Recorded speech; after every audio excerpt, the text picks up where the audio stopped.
When 47-year-old Serena Whitmore walked into her childhood bedroom on Christmas Eve, she carried two secrets: a fragile pregnancy after years of devastating loss, and the growing suspicion that her husband, Adrian Valente, New York's most feared crime boss, was destroying her from the inside out. What she found instead was worse than any nightmare: her husband's lips on her sister's hands tangled in his hair, and in that crystalline moment of betrayal, something inside Serena didn't break. It calcified into something far more dangerous. Stay with me until the end of this story. Hit that like button and comment your city so I can see how far this tale of betrayal and redemption travels. The Whitmore family estate looked like something from a fairy tale that Christmas Eve. Snow had been falling since dawn, transforming the Georgian mansion's sprawling grounds into a winter wonderland. Tiny white lights wrapped around every branch of the ancient oaks lining the circular drive. Through the tall windows, Serena could see the massive Christmas tree in the great room, at least 15 feet of Fraser fir draped in gold ribbon and antique ornaments that had belonged to her grandmother. It should have been perfect. It should have been the homecoming she'd dreamed about during those long, lonely nights in the Manhattan penthouse she shared with Adrian. Instead, Serena sat in her Mercedes in the circular drive, hands trembling on the steering wheel, fighting the urge to turn around and drive back to the city, back to the cool marble and chrome of their apartment, where at least the emptiness was honest, where she didn't have to pretend everything was fine when her marriage was crumbling like sand through her fingers. She pressed one hand against her still flat stomach, a gesture that had become almost unconscious over the past 2 months. 2 months of secret doctor's appointments. 2 months of cautious, terrified hope. 2 months of not telling Adrian because she couldn't bear to see that flicker of doubt in his eyes again. The unspoken question that had haunted them through 3 miscarriages and 2 failed IVF attempts. Are you capable of giving me an heir? At 47, Serena knew the statistics, knew every cruel probability that her doctors had carefully explained, knew that Adrian, only 42 and from a world where power and legacy were everything, could have chosen a younger wife, a more fertile wife, a wife whose body didn't betray her at every turn. But he'd chosen her. 10 years ago, at a charity gala, he'd looked at her across a crowded ballroom with those ice blue eyes, and something had shifted in the universe. She'd been a corporate lawyer then, successful and independent, wearing her late 30s with confidence. She'd known who Adrian Valente was. Everyone in New York knew the Valente name, even if they pretended not to understand what it really meant. She should have run. Instead, she'd fallen. "Get it together, Serena," she whispered to herself, checking her reflection in the rearview mirror. Her dark hair was pulled back in a sleek chignon, a few strands of silver threaded through that she'd stopped coloring 2 years ago. Her makeup was flawless. It had to be. In Adrian's world, appearance was armor. Weakness was blood in the water. She looked composed, elegant, the perfect wife of a powerful man. She looked like a woman who had no idea her world was about to detonate.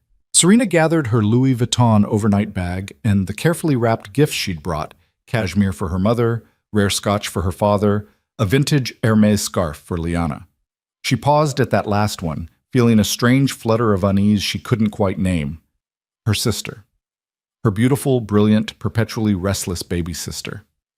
Liana had been staying at the family estate for the past month, according to their mother's chatty phone calls. Something about needing space to think and reassessing her priorities. At 39, Liana had blown through 2 marriages, 3 careers, and more of their parents' money than Serena wanted to calculate. But she was still the baby, still indulged and forgiven and welcomed home with open arms. Serena had learned long ago not to resent it. Liana was Liana, wild and impulsive and somehow always landing on her feet. They'd been close once, back when they were girls, before life and choices and the weight of expectations had wedged distance between them. Maybe this Christmas could begin to repair that distance. Maybe. The front door flew open and her mother appeared, elegant in a cream cashmere sweater and pearls, arms outstretched in welcome. "Serena, darling, I was starting to worry you'd changed your mind." Serena forced a smile and climbed out of the car, letting herself be enveloped in her mother's familiar embrace. Chanel No. 5 and warmth and the soft clink of gold bracelets. Traffic was terrible, she lied. In truth, she'd sat in a coffee shop in Greenwich for 90 minutes, staring at her phone, willing Adrian to call, to text, to give her some reason to believe that the distance between them was temporary, fixable. He hadn't. "Where's Adrian?" her mother asked, pulling back to study Serena's face with those sharp maternal eyes that saw too much. "He had business. He'll try to come tomorrow." Another lie. Adrian had told her 3 days ago that he wouldn't be joining her for Christmas. Too much happening with the family, and when Adrian said family, he didn't mean in-laws and turkey dinner. He meant his other family, the one built on blood and loyalty and violence that Serena had agreed to marry into, even as she told herself she could somehow stay separate from it. "That man works too hard," her mother said, but there was something careful in her tone, something that suggested she suspected the real reason for Adrian's absence and had chosen not to voice it. "Well, come in. Your father's in his study pretending to work, and Liana's upstairs. She'll be so happy to see you."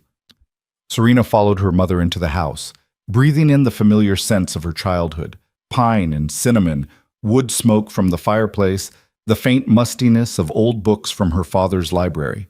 The great room was even more beautiful than it had looked from outside, all the Whitmore family Christmas traditions on full display.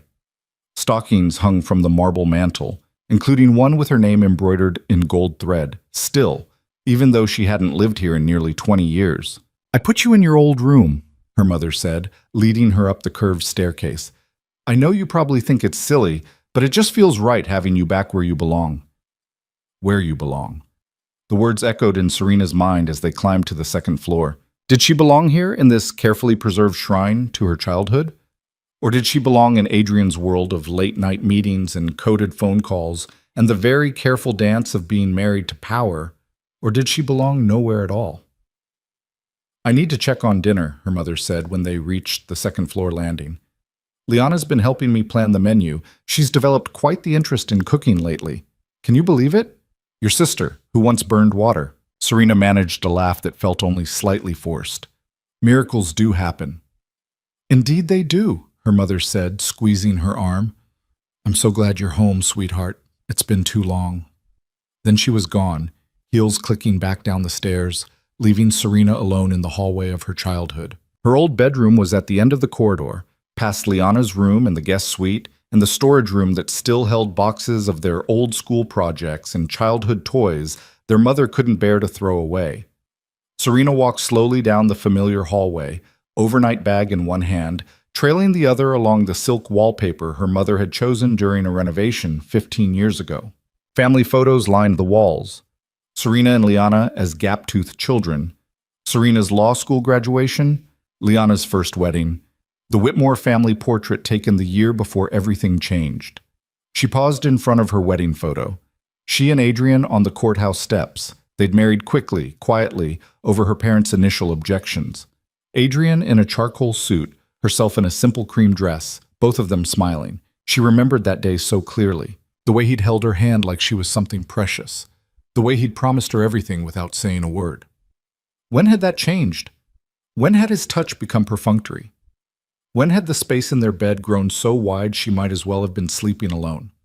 When had she become so invisible to her own husband? Serena shook off the thought and continued down the hallway. She was being paranoid. Hormonal, probably. Pregnancy did that. The distance with Adrian was just stress. Just the pressure of their attempts to conceive, the weight of disappointment. Once she told him about the baby, if this pregnancy lasted, if she made it past the 12-week mark that had been her ceiling before, everything would change. It had to. She reached her old bedroom door, which stood slightly ajar. Warmth and light spilled into the hallway. Her mother must have already turned on the lamps, made sure everything was ready for her arrival. Serena pushed the door open, stepping into the room that had been hers from age 7 until she'd left for law school. The same pale blue walls, the same antique white furniture, the same... She stopped. The overnight bag slipped from her fingers, hitting the hardwood floor with a muffled thud. Because there, on her childhood bed, the white iron daybed with its Laura Ashley quilt that she'd picked out when she was 12, were two people. Kissing. Not just kissing. Devouring each other. The woman's hands tangled in the man's dark hair. The man's hands gripping her waist with a possessiveness that Serena recognized because she had once been on the receiving end of that touch. Adrian. Her husband. And the woman in his arms, the woman making soft sounds of pleasure against his mouth. The woman wearing Serena's high school cheerleading t-shirt like some kind of sick joke. Liana, her sister. Time seemed to suspend itself. Serena stood frozen in the doorway, her brain struggling to process what her eyes were seeing. This couldn't be real. This was some kind of nightmare, some stress-induced hallucination brought on by hormones and fear, and Adrian pulled back from Liana, murmuring something too low for Serena to hear. Liana laughed, that bright musical laugh that had always gotten her out of trouble, always charmed everyone around her, and said, "We should stop. She'll be here soon." "Let her come," Adrian replied, his voice rough with desire. "I don't care anymore." And that was when Serena understood. This wasn't the first time. This wasn't some momentary lapse, some drunken mistake at a party. This was an affair, an ongoing, deliberate betrayal in her childhood bedroom on Christmas Eve. Something inside Serena made a sound, a small, broken noise that she didn't recognize as her own voice until both figures on the bed jerked apart, turning toward the door. Adrian's ice-blue eyes met hers. For 1 second, one crystalline, eternal second, she saw shock flicker across his face. Then it smoothed into something worse than shock, something like relief. "Serena," he said, just her name, flat and emotionless, as if she'd walked in on him reading the newspaper instead of kissing her sister.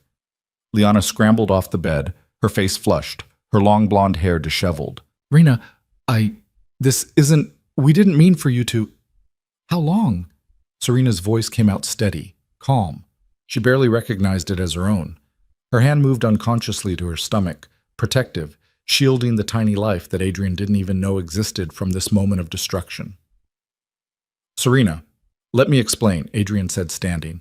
He had the audacity to try to smooth his hair, to straighten his shirt, as if appearance mattered now, as if anything mattered now. "How long?" Each word fell like a stone into still water. Liana and Adrian exchanged a glance.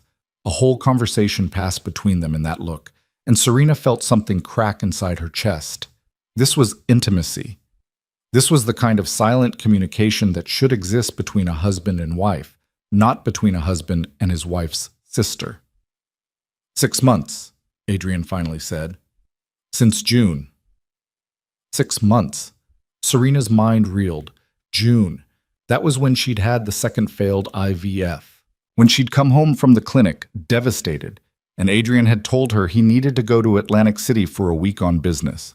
When she'd spent 7 days alone in their penthouse, grieving the child that had never been, while he— "I came here," Liana said, her voice small, "to the estate. I was having problems with Marcus, my ex-husband, and Mom said I could stay for a while. Adrian came to check on me on behalf of the family." On behalf of the family. The words were so absurd that Serena almost laughed. Adrian didn't do courtesy calls. Adrian didn't check on anyone unless there was a reason, an angle, a purpose. "And what?" Serena heard herself say. "You just fell into bed together? Is that the story you're going with?" "Don't be crude," Adrian said sharply. "It's more complicated than that." "Then uncomplicate it for me." Serena took a step into the room. Her room. Her childhood room where she'd dreamed of her future, where she'd planned her life, where she'd believed in happy endings. "Explain to me how you ended up fucking my sister." Liana flinched at the profanity. Adrian's jaw tightened. "You want honesty?" he said. "Fine. You and I both know this marriage has been over for a long time, Serena. We've been going through the motions, playing house, pretending we're something we're not." "We're married," Serena said. "We took vows."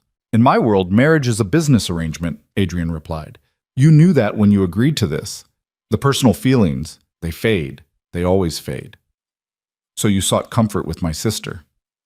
"I sought someone who understands me, someone who doesn't look at me like I'm a stranger in my own home, someone who isn't so wrapped up in her own disappointments that she can't see I'm drowning too." The words hit like physical blows, each one precisely aimed, devastatingly effective. This was Adrian in negotiation mode, Adrian in confrontation, cold and clinical and choosing his weapons with care. "My disappointments," Serena repeated softly. "You mean our inability to have children." I mean the way you've made that your entire identity for the past 3 years. The way every conversation, every moment, every decision revolves around what you can't do, what you can't give me. What I can't give you, Serena echoed. Her hand tightened on her stomach, a gesture both of them missed because they weren't looking at her anymore. They were looking at each other. Her husband and her sister, united in their betrayal, in their shared narrative of how Serena had somehow driven them to this. I should go, Liana said, moving toward the door. Stay, Serena commanded, and something in her voice made both of them freeze. I want you here for this conversation. I want you to own what you've done. Liana stopped, shifting her weight, looking anywhere but at Serena. She'd always been beautiful, the kind of effortless golden beauty that drew people like moths. Where Serena was all sharp angles and careful elegance, Liana was soft curves and easy smiles. Men had always loved her. Women had always wanted to be her. And now she'd taken the one thing that was supposed to be Serena's alone. Were you ever going to tell me? Serena asked. Yes, Adrian said. No, Liana said at the same time. They looked at each other again. Another conversation in a glance. Yes, Adrian repeated, his voice firm. I was going to talk to you after the holidays. This wasn't how I wanted you to find out. How considerate of you. Serena, don't. She held up a hand. Don't say my name like that. Like you care.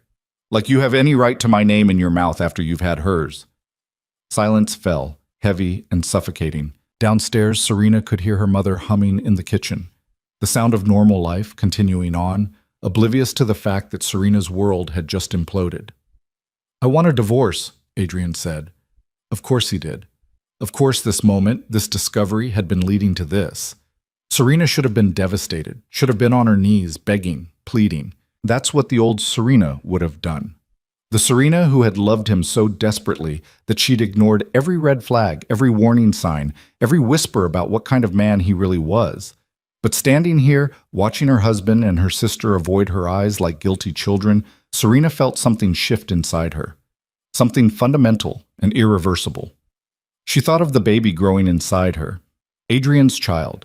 The heir he'd been demanding for years. The legacy he'd married her to provide. He didn't know. He just asked for a divorce without knowing that she was finally, miraculously pregnant. That she was carrying the one thing that made her valuable in his world. And suddenly, looking at him with Liana's lipstick still visible on his collar, Serena realized something crucial. She held all the cards. She just had to decide how to play them. No, she said quietly. Adrian's head snapped up. What? I said no. I'm not giving you a divorce. You can't be serious. I'm completely serious. Serena walked further into the room, her heels clicking on the hardwood floor.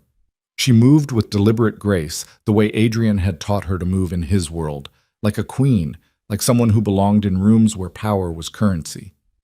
You don't get to cheat on me with my sister, and then demand I make it easy for you. Serena, be reasonable. Reasonable? She laughed, and the sound was nothing like her usual carefully modulated tone.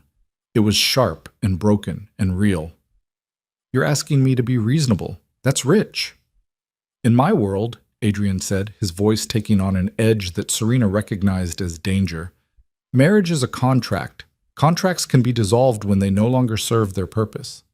Then dissolve it, Serena challenged. File the papers. Drag our marriage through the courts. Let everyone in your world know that Adrian Valente couldn't keep his wife happy. That he had to turn to her younger, prettier sister. I'm sure that will do wonders for your reputation. She watched the words land. Watched Adrian's eyes narrow as he calculated the angles. In his world, the world of the Valente family and their vast criminal empire, reputation was everything. Appearance was armor, showing weakness, showing poor judgment, showing that you couldn't control your own house.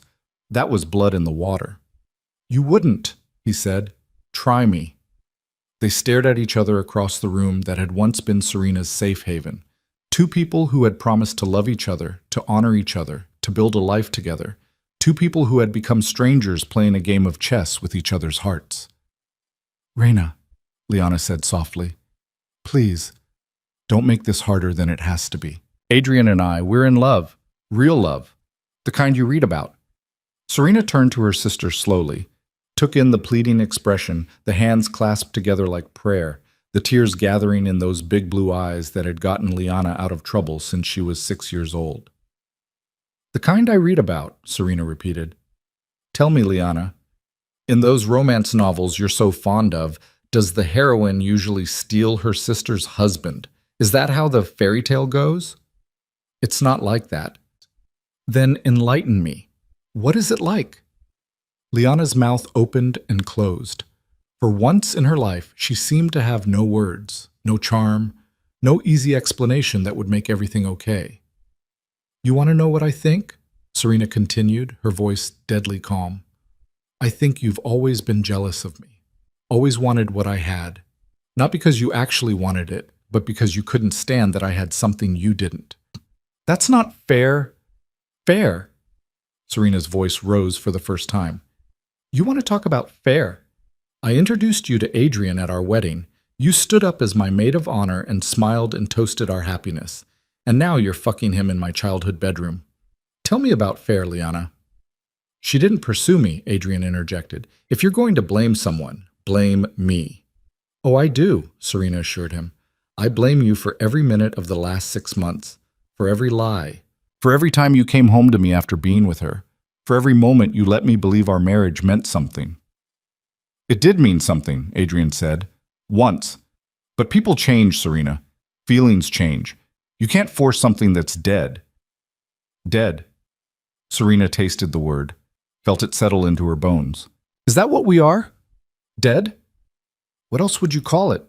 When's the last time we had a real conversation? When's the last time you looked at me and saw your husband instead of a sperm donor who kept disappointing you?"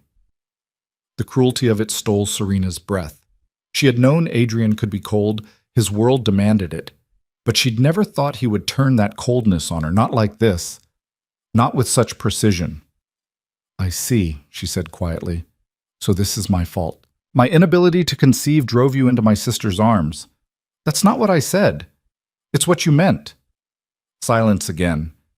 Outside, Serena could hear children singing carols, their voices high and pure in the winter air. It was Christmas Eve, the night before Christmas, the night when anything was supposed to be possible. "I'm not giving you a divorce," Serena repeated. "Not now, not on your timeline. You want out of this marriage?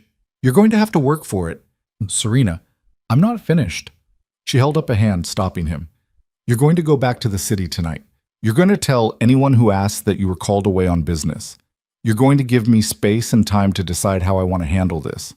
And if you try to force my hand, if you try to pressure me or threaten me or make this public before I'm ready, I will burn your reputation to the ground. I will tell everyone in your precious world that you're weak, that you can't control your own household, that you had to crawl to your wife's baby sister because you couldn't handle a real woman." Adrian's face darkened. For a moment, Serena thought she might have pushed too far, might have forgotten that the man standing in front of her, her husband, her betrayer, was capable of violence when pushed, that his hands, which had once touched her with tenderness, had also pulled triggers and given orders that ended lives. But she was beyond caring, beyond fear. Standing in her childhood bedroom, watching her marriage crumble, Serena discovered a core of steel inside herself that she'd never known existed. "You're making a mistake," Adrian said quietly. "The only mistake I made was marrying you in the first place." Serena picked up her overnight bag from where she'd dropped it. "Now get out, both of you. This is my room, my home. You don't get to defile it anymore." "Serena, please," Liana tried again. "Can't we talk about this like adults?" "Adults?" Serena laughed bitterly. "You want to be treated like an adult, Liana? Then act like one. Own what you've done. Stop making excuses and justifications and pretending you're some kind of victim in this scenario." "I never said I was a victim. You didn't have to. It's written all over your face. Poor Liana. Poor, beautiful, beloved Liana, who just couldn't help falling in love with her sister's husband. What a tragedy. What a romance. You're being cruel. I'm being honest. For the first time in months, maybe years, I'm being completely honest. And you can't handle it because you're so used to everyone protecting you from the consequences of your actions." Liana's face crumpled, real tears now, streaming down her perfect cheeks. Once upon a time, that would have broken Serena. would have made her rush to comfort, to soothe, to make everything better, because that was her role in the family, the responsible one, the one who fixed things, not anymore. Adrian, Liana said, turning to him, seeking rescue. But Adrian was staring at Serena with an expression she couldn't quite read. Surprise, maybe. Reassessment. In 10 years of marriage, she had never stood up to him like this, had never challenged him, had never shown the steel beneath her careful, elegant surface. "We should go," he finally said to Liana. "But now." Adrian moved toward the door, and after a moment's hesitation, Liana followed. They had to pass Serena to leave, and for one brief second they were close enough to touch, close enough for Serena to smell her sister's perfume on her husband's skin, close enough for Adrian to lean in and murmur, "This isn't over." "No," Serena agreed, "it's not." Then they were gone, footsteps echoing down the hallway, leaving Serena alone in her childhood room with the wreckage of her marriage scattered around her like broken glass. She stood very still, listening to the sounds of the house. Her mother's humming had stopped. Had she heard? Did she know? Would Serena have to face her family and explain what had just happened? The thought made her suddenly, overwhelmingly tired. Serena sank onto the edge of the bed where her husband had been kissing her sister, and finally let herself feel the betrayal, the rage, the grief, the fear. And underneath it all, the fierce protective love for the child growing inside her, the child that was supposed to fix everything, the child that made her valuable in Adrian's world, the child that Adrian didn't know about.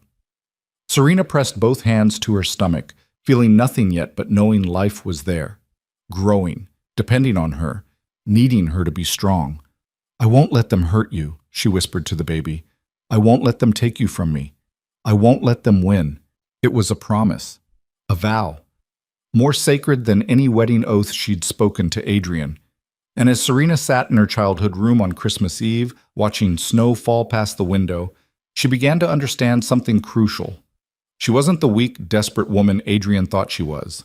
She wasn't the invisible wife who could be discarded for a younger model. She was a mother now, a mother with everything to protect. And in Adrian's world, a world built on blood and loyalty and legacy, nothing was more dangerous than a mother who had something to lose. Serena didn't go downstairs for dinner that night. She sent her mother a text claiming a migraine. Not entirely a lie, given the pounding in her temples that had started the moment Adrian and Liana left her room. Her mother responded with concerned emojis and a promise to bring up some chamomile tea, but Serena texted back that she just needed sleep. What she needed was time to think, time to plan, time to decide what the hell she was going to do with the bomb that had just detonated in her life. She lay in her childhood bed as darkness fell, staring at the ceiling she'd stared at 1,000 times as a girl. Back then, her biggest worries had been college applications, and whether Tommy Brennan would ask her to prom. Simple problems with simple solutions. She'd had her whole life mapped out. Law school, partnership at a prestigious firm, marriage to someone safe and predictable. 2.5 children and a house in the suburbs. Instead, she'd fallen for a man whose world operated by rules she'd never fully understood. A man who'd promised her everything and delivered betrayal. Her phone buzzed. Adrian's name lit up the screen. She stared at it for 3 rings before answering. "What?" "We need to talk." His voice was clipped, businesslike, the voice he used in negotiations. "I thought I made myself clear earlier. Serena, I'm trying to be civilized about this. Don't make it harder than it needs to be." "Civilized," she laughed without humor. "You fucked my sister and you want civilized." A pause. "I'm at the Gramercy. Room 1412. Come to the city tomorrow.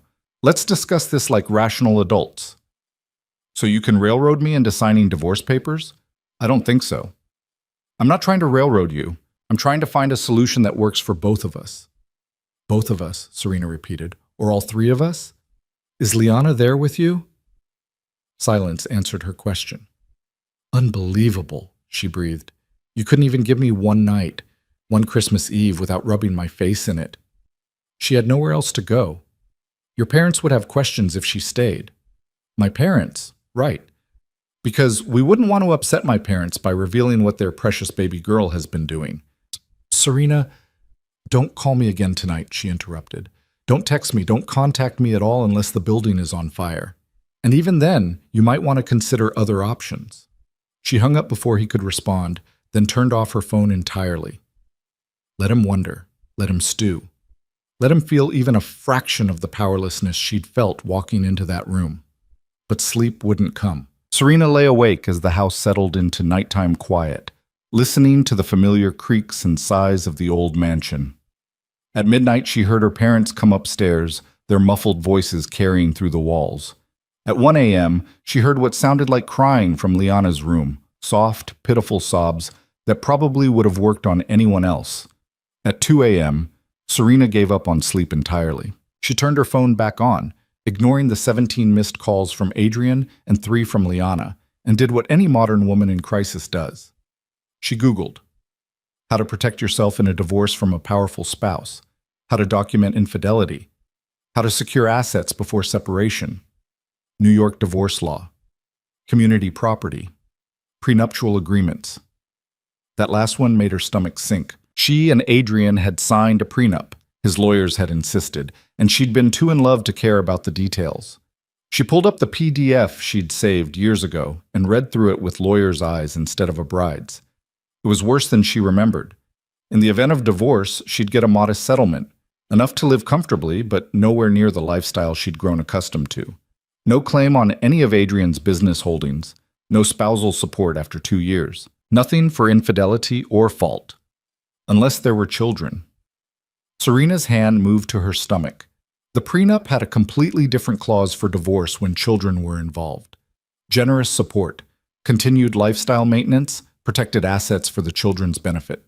Her child would be worth millions, worth Adrian's reputation, worth leverage.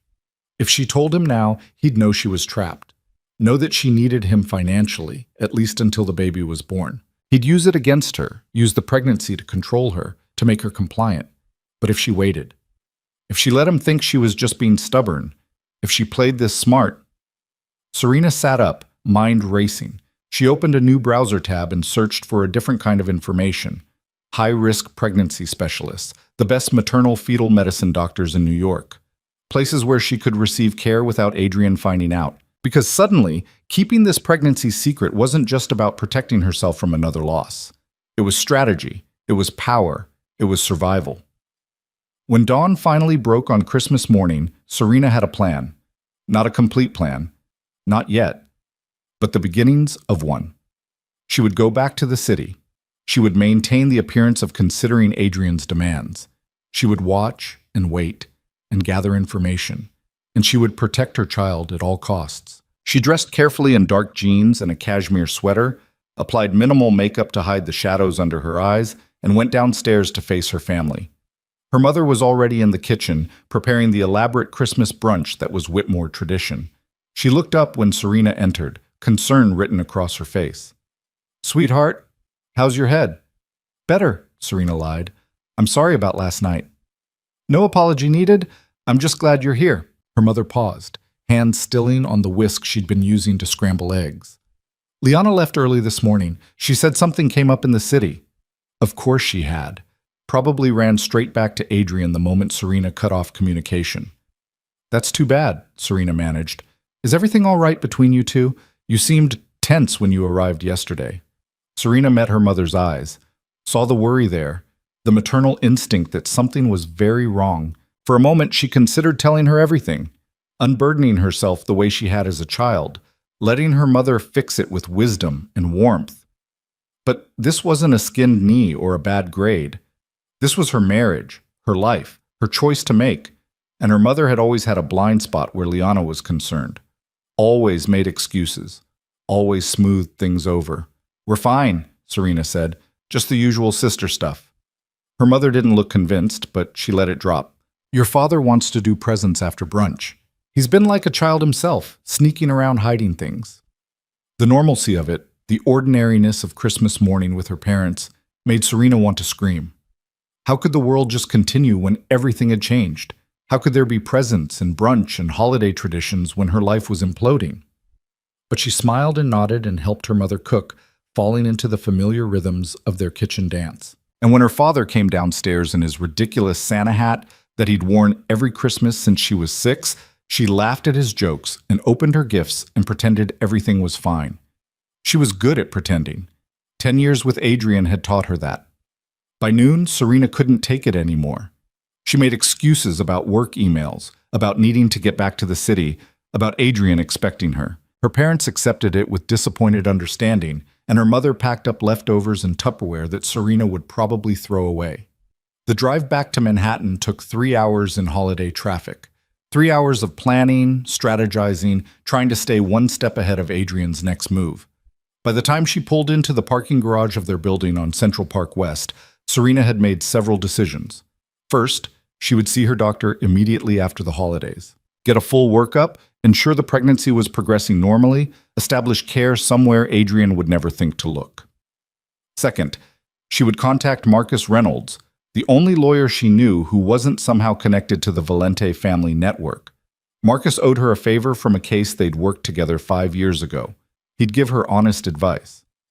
Third, she would play the role Adrian expected, the hurt wife, the woman who needed time to process. She would give him nothing to work with, no ammunition to use against her. And fourth, she would find out exactly what was going on between Adrian and Liana, because her gut told her this was about more than just an affair. In Adrian's world, nothing was ever that simple. The penthouse felt like a mausoleum when she entered. 2,300 square feet of marble and chrome and floor-to-ceiling windows overlooking Central Park. She'd loved this place once, had felt like a princess in a tower. Now it just felt cold. Evidence of Adrian's morning departure littered the master suite, an unmade bed, towels on the bathroom floor, his phone charger still plugged in by his nightstand. He'd left in a hurry, probably to get back to Liana. Serena changed into comfortable clothes and was making tea when she heard the front door open. "Serena?" Adrian's voice echoed through the apartment. She didn't answer, just poured hot water over her chamomile tea bag and waited. He appeared in the kitchen doorway a moment later, still wearing the same clothes from yesterday, his hair disheveled, eyes bloodshot. He looked like he hadn't slept. "Good. You came back," he said. "I live here." "I wasn't sure you would, after last night." Serena wrapped her hands around her mug, feeling the warmth seep into her palms. "Where else would I go? Your parents don't know anything, and they're not going to. Not yet." Adrian studied her, and she could see him recalibrating. This wasn't the Serena he knew, the accommodating wife who bent to his will. This was someone new, someone he hadn't planned for. "We should talk," he said. "So talk." He moved further into the kitchen, maintaining distance like she was a wild animal that might spook. "I spoke with my attorney this morning." "On Christmas? How festive." "Serena, please, can we have one conversation without the sarcasm? You want civility? Fine. Say what you came to say." Adrian pulled out one of the bar stools and sat, suddenly looking exhausted. "The prenup is clear. In the event of divorce, you receive a settlement of $5 million. The penthouse is mine, but I'll purchase you a comparable apartment anywhere in the city. You keep your car, your jewelry, your personal accounts. We divide any joint assets 50-50. "Generous," Serena said flatly. "It's more than fair. It's more than most people see in a lifetime." "Most people aren't married to you." "No," he agreed. "They're not. Look, I know you're angry. You have every right to be. But dragging this out, making it ugly, that doesn't serve either of us."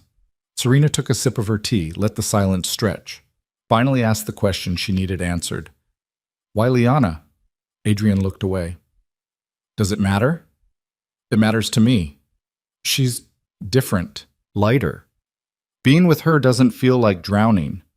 The words cut deeper than Serena expected. "I make you feel like you're drowning. You make me feel like I'm failing. Every time I look at you, I see disappointment. I see everything I can't give you, everything we've lost. So you found someone who doesn't want anything from you." "I found someone who wants me. Not my name, not my money, not an heir to carry on some legacy. Just me."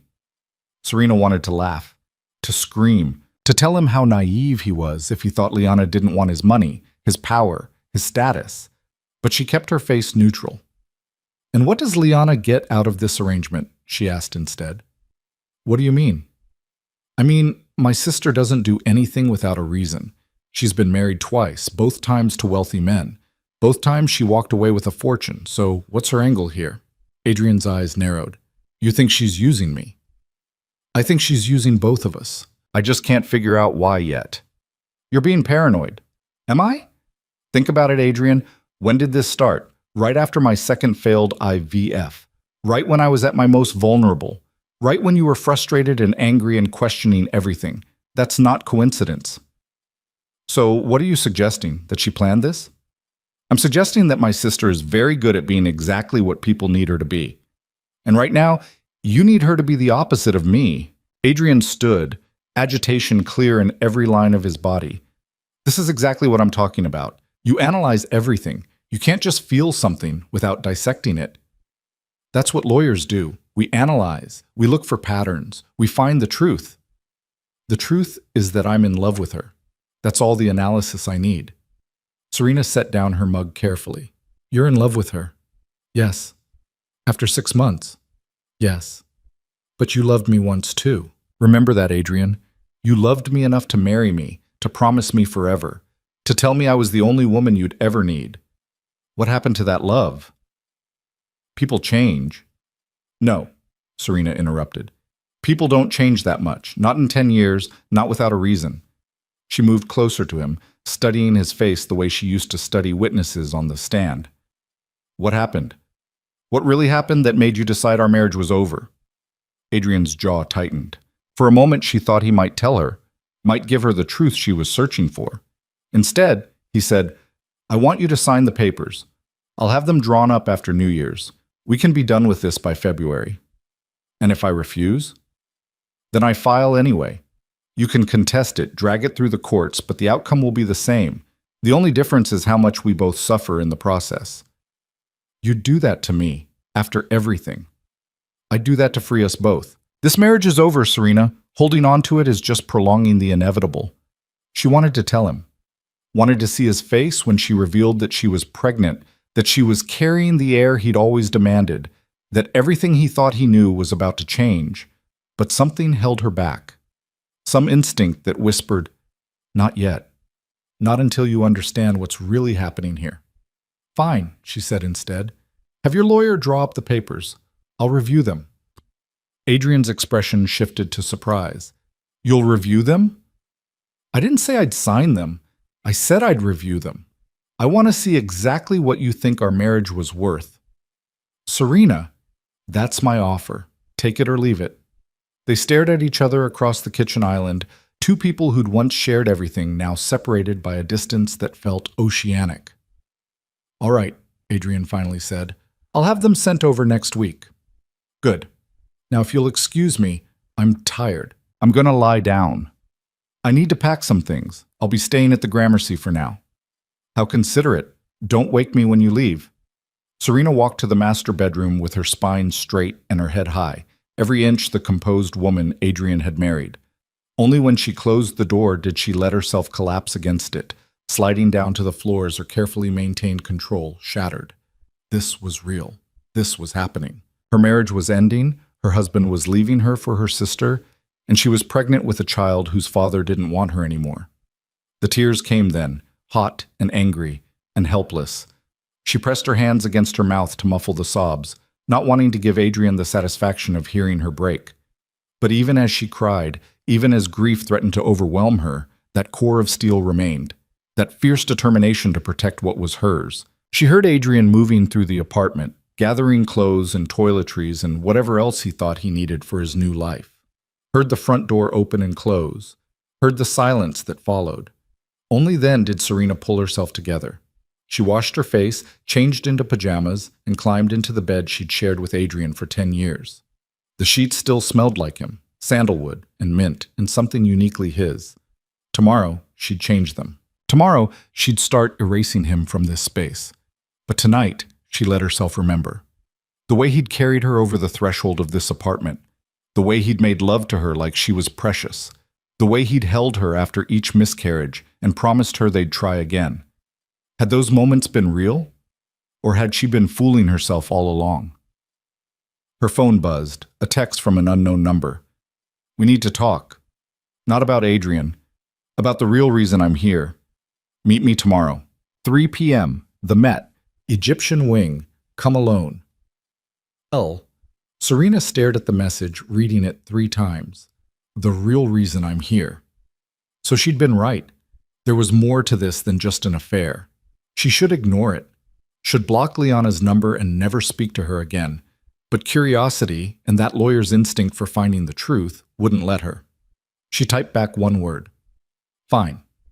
Then she set her phone aside and closed her eyes, one hand resting on her stomach where her secret grew. Whatever game Liana was playing, whatever scheme she'd gotten herself tangled in, Serena would figure it out. She'd always been the smart sister, the careful one, the one who thought 3 steps ahead.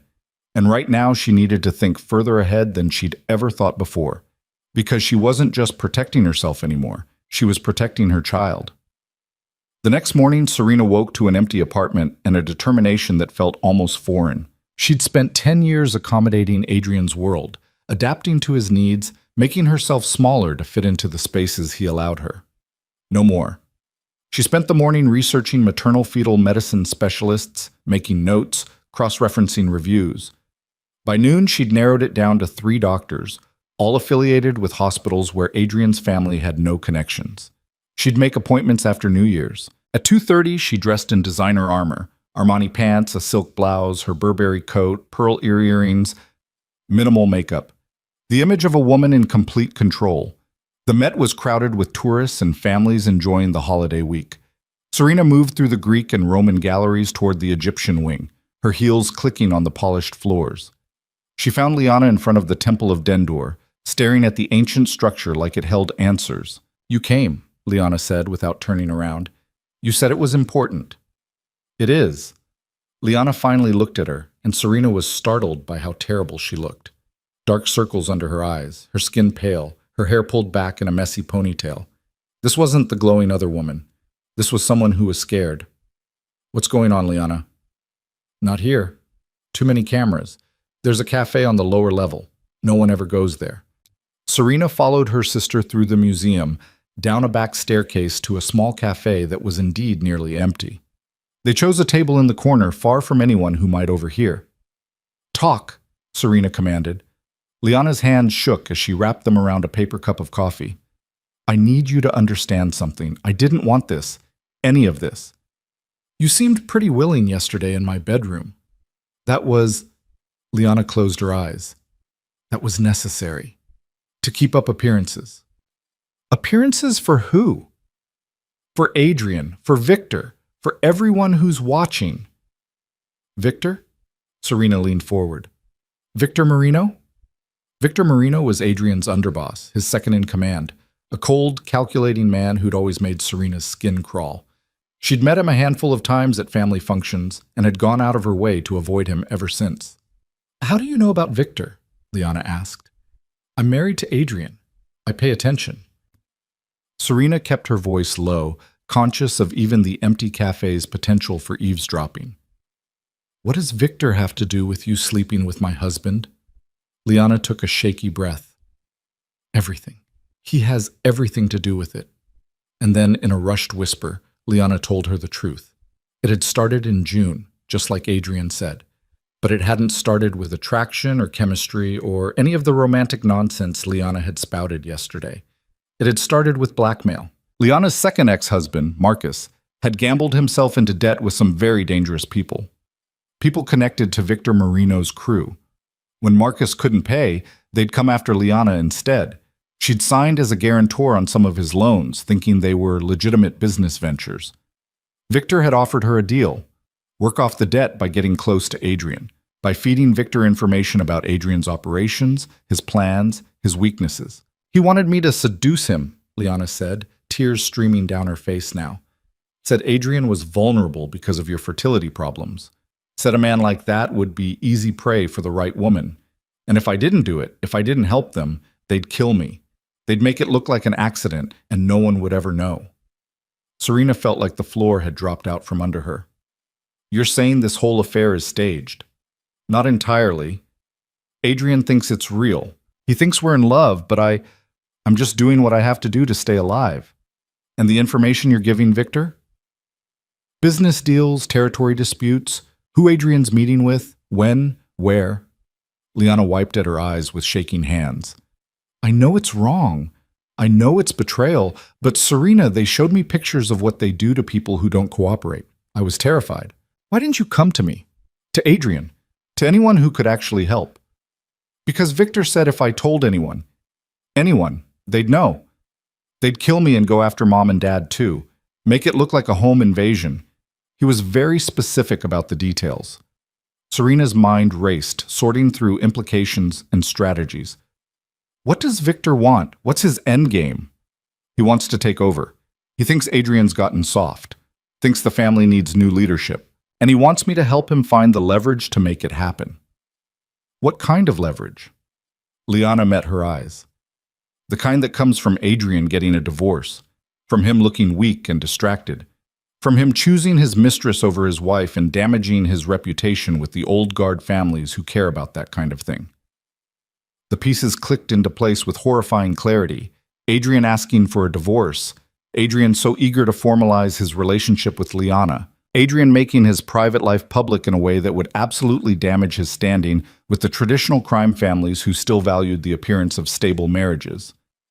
Victor's orchestrating this entire thing, Serena said.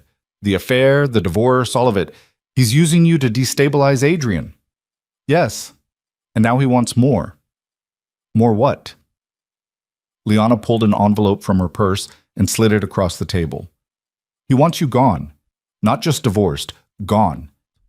Serena opened the envelope with numb fingers. Inside was a single photograph of her, leaving a medical building 3 weeks ago. The building where her fertility specialist had an office. He knows you've been seeing Dr. Chen, Liana whispered. He thinks you're still trying to get pregnant. He thinks as long as you're in the picture, as long as there's any chance of an heir, Adrian won't fully commit to the divorce. So he wants to, what, kill me? Not himself, but he mentioned accidents. How easy it would be. How it would devastate Adrian, make him even more vulnerable. Liana grabbed Serena's hand across the table. I couldn't let it happen. Whatever I've done, however I've hurt you, I can't let them kill you. You're my sister. Serena pulled her hand away. You should have thought about that before you climbed into bed with my husband. I know. I know I've ruined everything. But please, Serena, you have to believe me. I never wanted to hurt you. I was just trying to survive. And now? Now Victor's getting impatient. He wants results. He wants Adrian destabilized and distracted before the family council meeting in February. He wants... Liana stopped abruptly, her face going white. What? Serena pressed. He wants what? He wants proof that you can't give Adrian an heir. He wants me to confirm that you're infertile, that there's no hope. So Adrian will stop holding on to the marriage for the sake of a child that will never come. The irony was so brutal that Serena almost laughed. Victor Marino had orchestrated this entire elaborate scheme based on the assumption that she was infertile, that she had no value to Adrian beyond being a wife he'd fallen out of love with. And the truth, the secret growing inside her, would upend everything. What did you tell him? Serena asked carefully. I said I'd find out, that I'd talk to you, get confirmation from the doctors somehow. But Serena, I can't do it anymore. I can't keep lying and manipulating and pretending. I'm not built for this. No, Serena thought, you're not. You're built for being adored and protected and having other people solve your problems. But for once, Liana had brought her a problem that Serena could actually use. All right, Serena said slowly, here's what's going to happen. You're going to go back to Victor and tell him that I'm definitely infertile, that I confess to you that the doctors have given up hope, that I'm a dead end for Adrian's legacy. But you're going to continue your affair with Adrian. You're going to be everything Victor wants you to be, and you're going to report back to me, not him, on everything Victor asks for. I don't understand. You don't have to understand. You just have to trust me. Serena leaned forward, her voice hard. Can you do that, Liana? Can you trust me to fix the mess you've made? Liana stared at her with wide, desperate eyes. You have a plan. I'm working on one, but I need information. I need to know exactly what Victor's planning. and I need you to be my eyes and ears inside this conspiracy. And if I do this, if I help you, will you forgive me?" Serena thought about that question, about forgiveness and betrayal and the complicated love between sisters. "Ask me again when this is over," she said.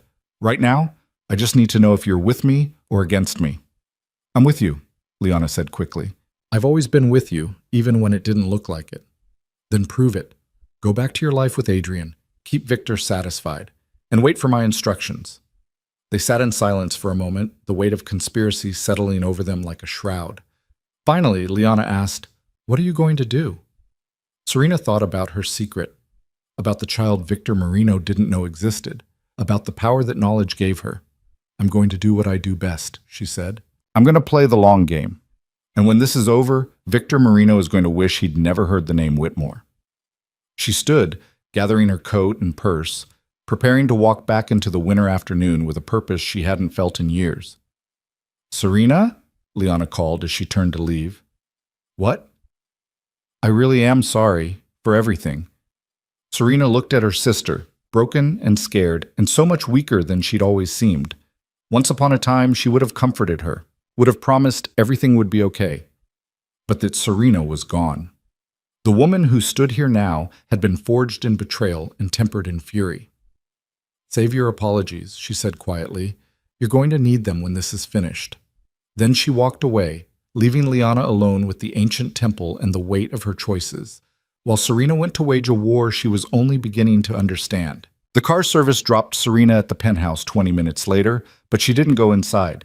Instead, she stood on the sidewalk in the fading afternoon light, watching yellow cabs navigate the chaos of Central Park West while her mind worked through the chess game she'd just entered. Victor Marino wanted Adrian vulnerable, wanted him distracted, weakened, his judgment compromised. The affair with Liana was just the opening move. The divorce would be the second. And Serena's death, made to look accidental, convenient, would be the checkmate that left Adrian so devastated, so consumed by grief and guilt, that he'd never see the coup coming until it was too late. It was elegant, really. Ruthless and efficient, and exactly the kind of long-term strategy that had made Victor one of Adrian's most valued advisors. But Victor had made one critical miscalculation. He'd assumed Serena was powerless, a trophy wife with no real value beyond her appearance and her ability to produce heirs, a woman who could be eliminated without consequence. He had no idea what she was carrying, no idea that the heir he thought would never exist was already growing, already real, already changing every equation in this game. Serena pulled out her phone and dialed a number she hadn't called in 5 years. Marcus Reynolds answered on the third ring. "Serena Whitmore, I'll be damned. I was starting to think you'd fallen off the face of the earth."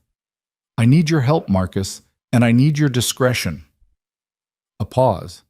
In the background, she could hear what sounded like a basketball game on television. "This about your husband? What makes you say that?" "Because the only time people in your world call lawyers on the day after Christmas is when things have gone spectacularly wrong. So what is it? Divorce? Asset protection? Criminal defense?"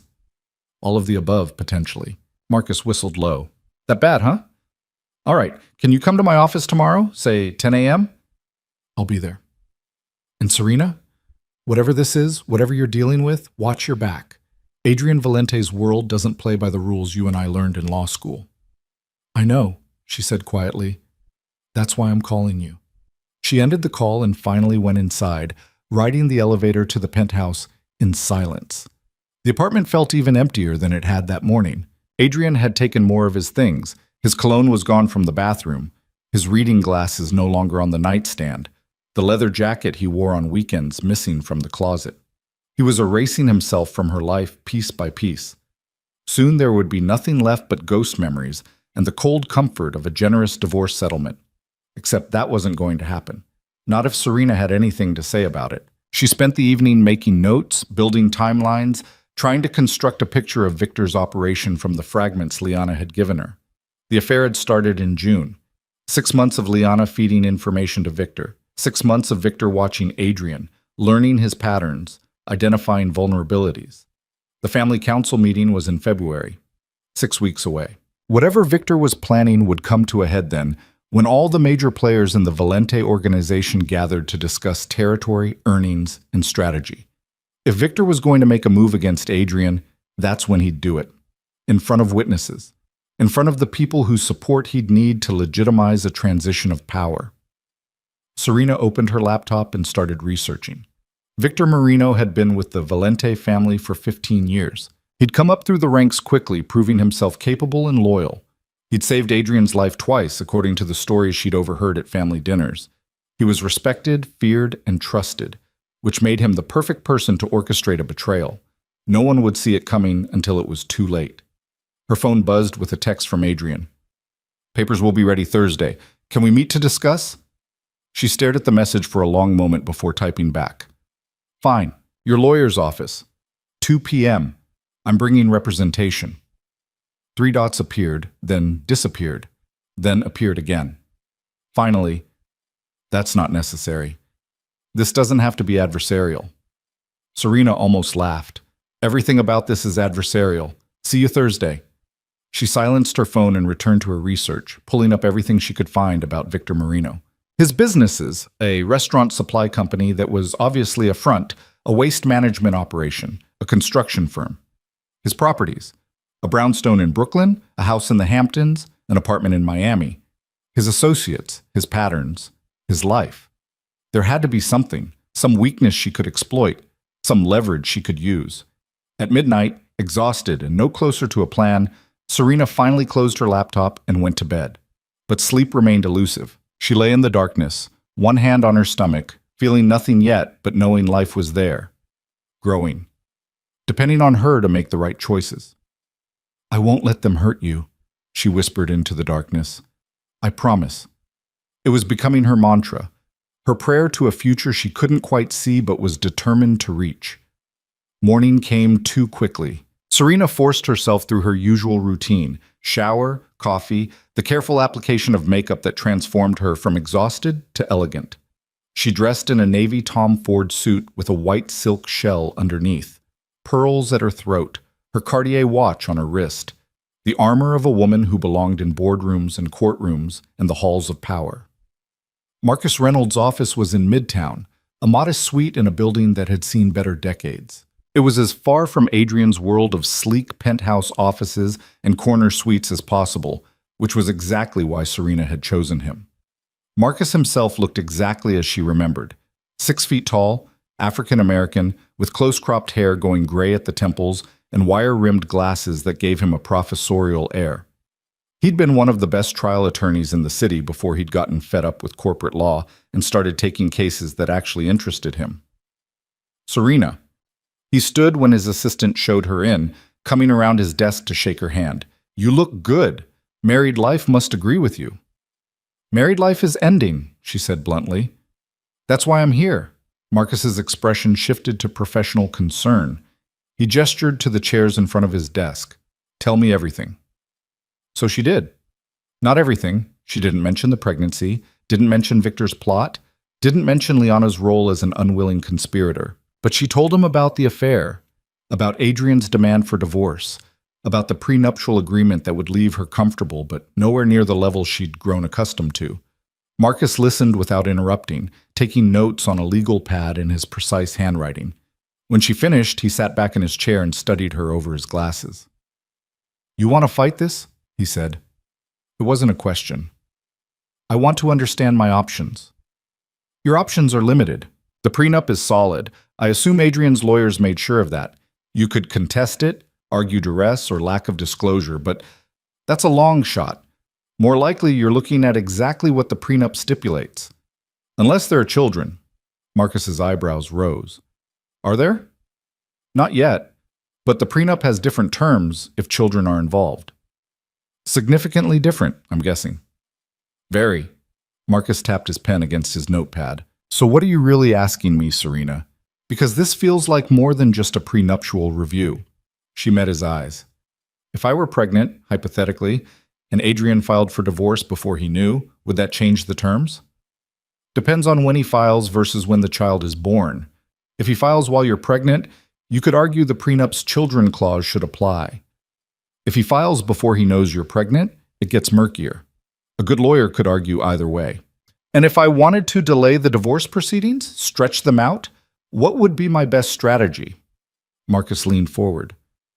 Serena, are you pregnant? Hypothetically.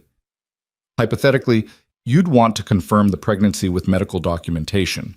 Then you'd want to inform Adrian before he files, because knowledge is power in family law. The moment he knows there's a child, the entire framework of the divorce changes. The prenup's children clause kicks in, you have leverage for custody and support negotiations, and most importantly, you have a reason for him to reconsider the divorce entirely.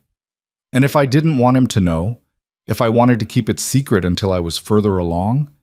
Marcus removed his glasses and cleaned them with his tie, a gesture she recognized as his tell when he was thinking hard. That's a dangerous game.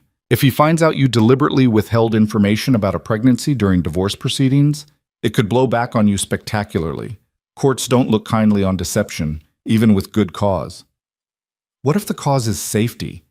What if I have reason to believe that people close to Adrian might hurt me or the baby if they knew? Marcus put his glasses back on, his expression grave. Then we're not talking about divorce strategy anymore.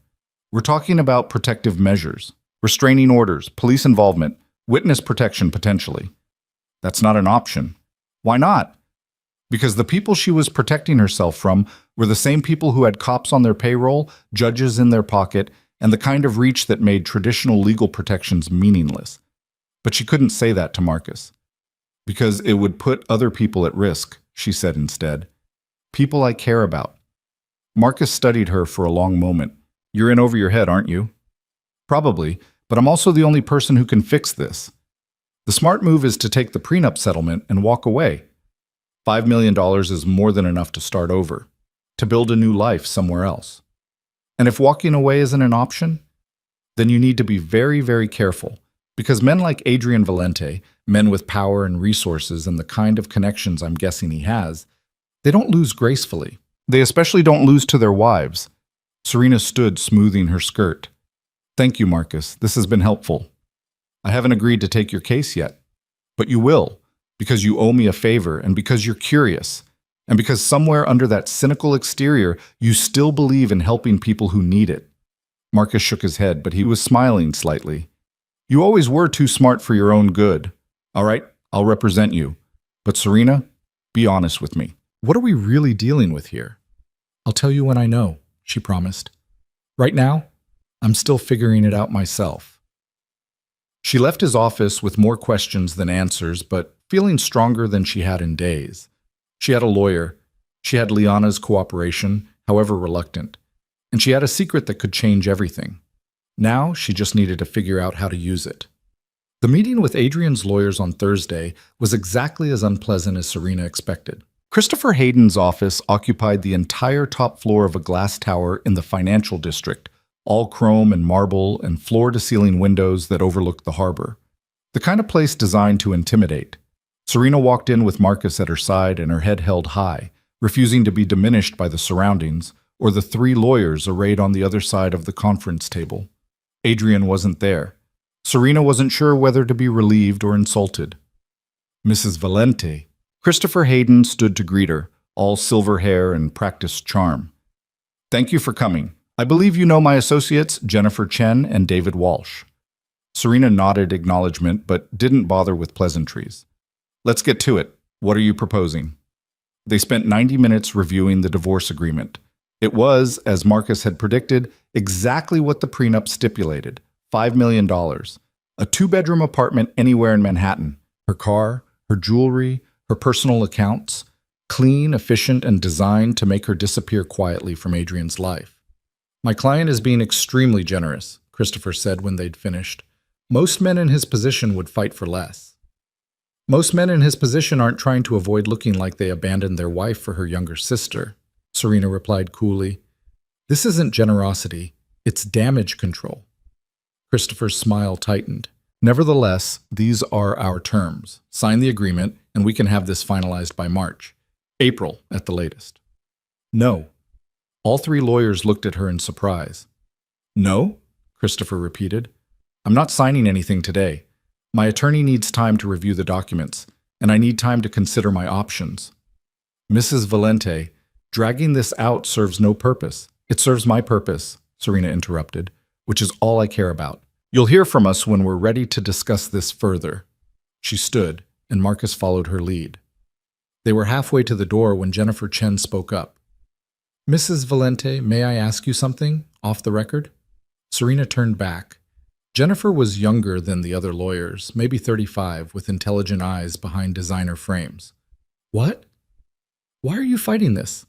Your husband has made his choice. The settlement is fair. Holding on just makes everything more painful for everyone involved. You think I'm being emotional, Serena said. Irrational. A scorned woman who can't accept reality. I think you're hurt. Understandably so. But I also think you're smart enough to know when to cut your losses. Serena walked back to the conference table, placing her hands on the polished surface and leaning forward to meet Jennifer's eyes. Let me tell you something about losses, she said quietly. I've had 3 miscarriages in the past 3 years. 3 times I've carried a child inside me and felt it die. 3 times I've had to go to the hospital and have doctors remove what was left. Do you know what that feels like? To have your body fail you over and over? To watch your husband's hope turn to disappointment, turn to barely disguised resentment? Jennifer's expression softened, but Serena wasn't finished. So, no, I'm not ready to cut my losses. I'm not ready to smile and nod and sign papers that say 10 years of my life were worth $5 million and a pat on the head. I'm not ready to make this easy for a man who couldn't even bother to show up today to face me himself. Mrs. Valente, we'll be in touch, Serena said, straightening, through proper channels, with appropriate notice, following every procedure to the letter. Because unlike some people, I still believe in doing things the right way. She left before any of them could respond, Marcus hurrying to keep up with her as she strode to the elevators. That was quite a performance, he said when the elevator doors closed. That wasn't a performance, that was the truth. The truth strategically deployed to make them think you're an emotional wreck who'll eventually cave. Serena smiled thinly. I learned from the best. Adrian always said the key to negotiation is making your opponent underestimate you. So what's the real plan? I need to delay these proceedings as long as possible. String them along, make them think I'm being difficult because I'm hurt. And meanwhile, I gather evidence. I figure out exactly what Victor Marino is planning, and I decide how to use what I know to protect myself and my baby. The elevator reached the lobby. Marcus caught her arm before she could step out. Serena, listen to me. Whatever you're planning, whatever game you think you're playing, these are dangerous people. If you're really pregnant, if there really is a threat, you need to prioritize safety over revenge. Who said anything about revenge? I know that look. I've seen it on clients before. It's the look of someone who's decided they're going to win at any cost. Not at any cost, Serena corrected. Just at whatever cost is necessary. She pulled free from his grip and walked out into the winter afternoon, leaving Marcus standing in the lobby with a worried expression she chose not to acknowledge. Because he was right. She was playing a dangerous game, but she was also running out of options. Victor Marino wanted her dead. Adrian wanted her gone. And somewhere in the tangled web of their schemes, there had to be a way to survive. Her phone rang as she climbed into a cab. Liana. What? Serena answered. We need to meet. Victor's pushing. He wants confirmation about your fertility status. Today. Tell him I'm devastated. Tell him I confessed everything to you. Tell him whatever he needs to hear. It's not that simple. He wants proof. Medical records. Something official. Serena closed her eyes, thinking fast. Can you stall him? Say I'm not ready to talk yet? Say I'm too emotional? I can try, but Serena, he's getting suspicious. He keeps asking questions about you, about why you're not fighting the divorce harder, about what you might be planning. What did you tell him? That you're in shock, that you're falling apart. But I don't think he believes me. The cab pulled into traffic, heading uptown toward the penthouse. Serena watched the city slide past, people going about their lives, oblivious to the war being waged in penthouses and lawyers' offices and quiet cafes. Where are you now? She asked Liana. At the Gramercy. Adrian's in the shower. Then listen carefully. You're going to go to him when he gets out. You're going to tell him that you talked to me, that I'm devastated about the fertility issues, that I admitted to you that the doctors have told me there's no hope. But Just do it, Liana. Plant the seed. Make sure Adrian tells Victor. Make Victor think he's won that round. And then wait for my next instruction. What are you going to do? Serena thought about the life growing inside her, about the secret that was both her greatest vulnerability and her most powerful weapon, about the meeting she needed to arrange and the risk she was about to take. I'm going to make sure Victor Marino never sees me coming, she said. She ended the call and leaned forward to give the cab driver a new address. Not the penthouse, not Marcus's office, but a brownstone in Greenwich Village that housed one of the most discreet private investigation firms in New York. If she was going to go to war, she needed intelligence. She needed to know everything about Victor Marino, his operations, his allies, his plans.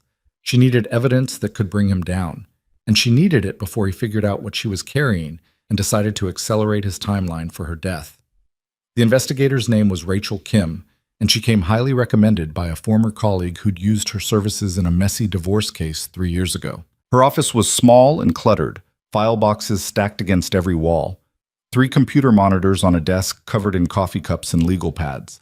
Rachel herself was in her 40s, Korean-American, with sharp eyes and an air of someone who'd seen too much to be shocked by anything. Serena Valente, she said, gesturing to a chair that Serena had to clear of folders before she could sit. I know who you are. Know who your husband is too. So before we go any further, I need to know, is this a divorce investigation?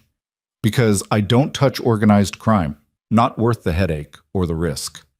It's complicated, Serena said. It always is. But I need a straight answer. Am I investigating Adrian Valente? No, you're investigating Victor Marino. Rachel's expression shifted. Adrian's second, the underboss. You know him? Know of him, which in my line of work is usually enough. What do you want to know about him? Everything. His businesses, his properties, his associates. Who he's been meeting with. Where his money comes from and where it goes. His schedule, his habits, his weaknesses. That's a tall order. Victor Marino is careful. He doesn't leave trails. Everyone leaves trails, Serena said. You just have to know where to look. Rachel leaned back in her chair, studying Serena with those sharp eyes. This is personal for you. Very. And dangerous. Extremely. Which means my fees just doubled. Hazard pay. Fine. Whatever it costs. I need this information, and I need it within 2 weeks. 2 weeks? Rachel laughed. You're asking for a comprehensive investigation of a high-ranking member of the Valente organization in 2 weeks? That's insane. I'll pay triple your usual rate, plus a bonus when you deliver. That got Rachel's attention. She pulled a legal pad across her desk and picked up a pen. What's your real end game here, Mrs. Valente? Because this feels like more than just divorce discovery. My end game is survival, Serena said simply. Victor Marino is planning something that puts me and people I care about at risk. I need to know what it is before it's too late to stop it. And if I find evidence of criminal activity, evidence that could get people killed, then I'll decide what to do with it. But I need to know the truth first. Rachel studied her for another long moment, then nodded slowly. All right, I'll take the case. But Mrs. Valente, be prepared for what I might find. Sometimes the truth is worse than the lie. I know, Serena said.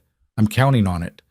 She left the brownstone as evening fell over the city, streetlights flickering to life, and the temperature dropping toward freezing. She should go home, should rest, should take care of herself and the baby growing inside her. But instead she found herself walking. Block after block, hands shoved in her coat pockets, breath misting in the cold air, trying to process everything that had happened in the past few days. The betrayal on Christmas Eve, Liana's confession, Victor's plot, the divorce papers waiting for her signature. Her phone buzzed, a text from Adrian. Christopher said you walked out of the meeting. We need to talk. This doesn't have to be a fight. Serena stared at the message, anger rising hot and fast in her chest. He thought this didn't have to be a fight, thought she'd just roll over and accept his generous offer and fade quietly from his life. He had no idea who he was dealing with anymore. She typed back, "You're right. It doesn't have to be a fight. It can be a war. Your choice." 3 dots appeared immediately, then disappeared, then appeared again, then nothing. Serena smiled grimly and kept walking, her path taking her past the restaurants where she and Adrian used to have dinner, the park where he'd proposed, the gallery where they'd bought their first piece of art together, all the landmarks of a life that was crumbling around her. But she wasn't crumbling with it. She was building something new, something stronger, something that would protect her child and punish the people who'd tried to destroy her. She just had to survive long enough to see it through. By the time Serena made it back to the penthouse, it was nearly 9. She was exhausted, her feet aching from walking in heels, her head pounding from stress and the emotional toll of the past few days. But when she opened the door, she found Adrian sitting in the living room in the dark, a glass of scotch in his hand. "We need to talk," he said. "I thought you were staying at the Gramercy." "I was. I am. But after that text you sent, I figured we should clear the air." Serena dropped her purse and coat on the entry table. "There's nothing to clear. You want a divorce. I'm making you work for it. That's all there is to say." "Serena, please, can we just—" He stood, running a hand through his hair in frustration. "Can we just be honest with each other for 5 minutes? No lawyers, no games, no strategy. Just us." "There is no us anymore, Adrian. You made that choice when you slept with my sister. I know I hurt you, but this doesn't have to destroy us both." "Us both?" Serena laughed, the sound bitter even to her own ears. "You're not being destroyed. You're getting exactly what you want. A new life with Liana, freedom from a wife who disappointed you, the ability to start over." "And what about you? What do you want?" The question hung between them, loaded with implications and possibilities. What did she want? Revenge? Justice? Her marriage back? Her old life restored? Or something else entirely? Something that terrified and exhilarated her in equal measure. "I want you to leave," she said finally. "I want you to go back to the Gramercy and your new life and leave me alone to figure out mine." "I can't do that. Not when you're sending threatening texts and playing games with my lawyers." "What's your plan, Serena? What are you trying to accomplish?" She met his eyes across the dim room. "I'm trying to make sure that when this is over, when you've moved on and forgotten I exist, I still have something left.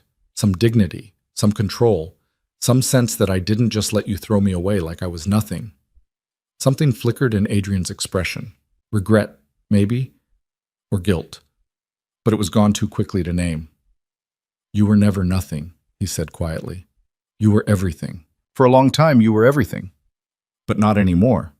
No, not anymore." The honesty of it stole her breath. She'd known it, felt it. But hearing him say it out loud made it real in a way nothing else had. "Then go," she whispered. "Just go and let me grieve in peace." Adrian set down his glass and moved toward the door, but he paused when he reached her, standing close enough that she could smell the scotch on his breath and the cologne that used to make her feel safe. "For what it's worth," he said, "I never meant to hurt you this badly. I never meant for any of this to happen. But it did happen, and now we both have to live with it." He reached out like he might touch her face, then thought better of it. His hand dropped to his side. "Goodbye, Serena." "Goodbye, Adrian." She watched him leave, heard the door close with a soft click, and then she was alone in the penthouse that had once been their home and was now just an empty shell filled with ghosts. Serena sank onto the couch, both hands pressed against her stomach, and let herself cry for the first time since Christmas Eve. Not for Adrian, not for her marriage, but for the girl she'd been 10 years ago who'd believed in fairy tales and happy endings. For the woman she'd tried to be who was never quite enough. For all the dreams that had died and all the futures that would never exist. But even as she cried, even as grief threatened to drown her, that core of steel remained. That fierce determination to protect what was hers. Because Victor Marino might be planning her death, and Adrian might be planning her exit, but Serena Valente was planning something far more dangerous. She was planning to survive. And in a world where survival meant war, she was ready to become whatever she needed to be to win. The crying stopped eventually, leaving Serena hollow, but strangely clear-headed. She wiped her face, poured herself a glass of water, and sat at the dining table with her laptop. If she was going to wage war, she needed to understand the battlefield. She pulled up everything she could find about the Valente family structure. Adrian sat at the top, but beneath him was a complex hierarchy of captains, soldiers, and associates. Victor Marino was second in command, But he wasn't the only one with ambition. There were others, men who'd been with the family longer, men who resented Victor's rapid rise, men who might be persuaded to choose sides if the right leverage was applied. Her phone buzzed around midnight. Liana. I did what you said, told Adrian about your fertility issues. He seemed sad about it, asked if you were okay. I'm sure his concern is touching, Serena said dryly. What did Victor say when Adrian told him? I don't know. I wasn't there for that conversation. But Adrian's been different since, quieter, like maybe he's having second thoughts. Second thoughts about the divorce or second thoughts about trusting Victor? I can't tell. Maybe both. Liana paused. Serena, I'm scared. Victor's been asking me strange questions about you, about whether you might do something drastic, about whether you have any connections outside of Adrian's world. Serena's instincts sharpened. What kind of connections? Legal, political. People who might help you if things got ugly. I told him no, that you've been completely isolated since the marriage. But I don't think he believed me. Good. Let him wonder. Let him waste energy worrying about threats that may or may not exist. This isn't a game, Serena. Victor Marino kills people. That's what he does. And if he thinks you're a threat, then he'll make a mistake, Serena interrupted. And when he does, I'll be ready. She ended the call before Liana could protest further. Fear was useful, but only in measured doses. Too much, and people became paralyzed. Too little, and they became reckless. Serena walked to the window, looking out at the city lights stretching toward the horizon. Somewhere out there, Victor Marino was planning her death. Somewhere out there, Adrian was building a new life without her.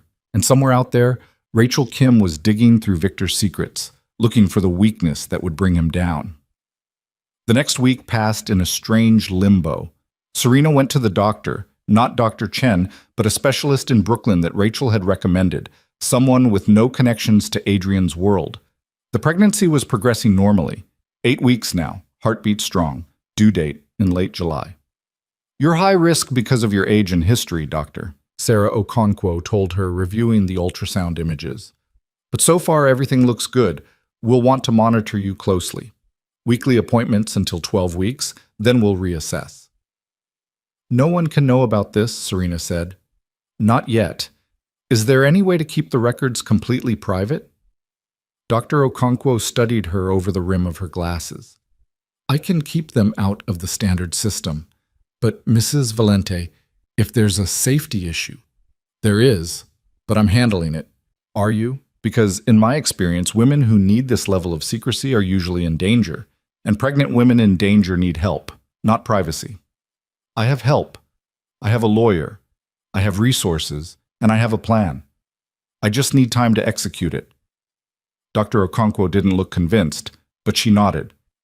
All right, but if anything changes, if you feel threatened in any way, you call me immediately. I have contacts, people who can help. Serena left the clinic with prenatal vitamins and a fierce determination to make it to 12 weeks, to 20 weeks, to viability, to birth, to a future where her child was safe and Victor Marino was destroyed. Rachel called 3 days later. I've got something, she said without preamble. Can you come to the office? Serena was there within the hour, her heart pounding as Rachel spread documents across her cluttered desk. Victor Marino is even more interesting than I thought, Rachel began. On the surface, everything looks legitimate. The restaurant supply company has real clients. The waste management operation has city contracts. The construction firm is building actual buildings. But underneath? Underneath, it's all a shell game. Money flows in from one source, gets laundered through the businesses, and flows out to offshore accounts. Standard organized crime playbook. But here's where it gets interesting. Rachel pulled up a spreadsheet on one of her monitors. 3 months ago, Victor started moving money. A lot of money. Into accounts that aren't connected to the Valente family structure. His own accounts. Exactly. He's been skimming. Not huge amounts, nothing that would trigger immediate red flags, but consistent, systematic, building himself a nest egg. Serena leaned forward, studying the numbers. How much total? Close to 8 million, spread across 6 different offshore accounts, all hidden behind shell corporations. $8 million. Enough to fund a takeover. Enough to buy loyalty. Enough to disappear if things went wrong. Can you trace where the money's going after it hits the offshore accounts? Serena asked. Some of it, not all. But what I can trace is interesting. He's been making payments to people, regular payments, like a payroll. Who? Rachel pulled up another document. That's the tricky part. Most of the recipients are hidden behind corporate veils, but I managed to identify 3 of them. Carlo Rossetti, he's a captain in the Valente family. James Jimmy the Knife Delgado, he's muscle, but respected muscle. And Vincent Carbone, he's the family's attorney.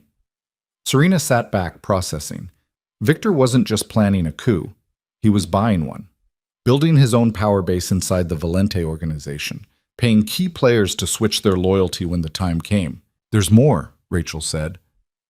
I found communication records, encrypted messages between Victor and someone using the handle Queenside.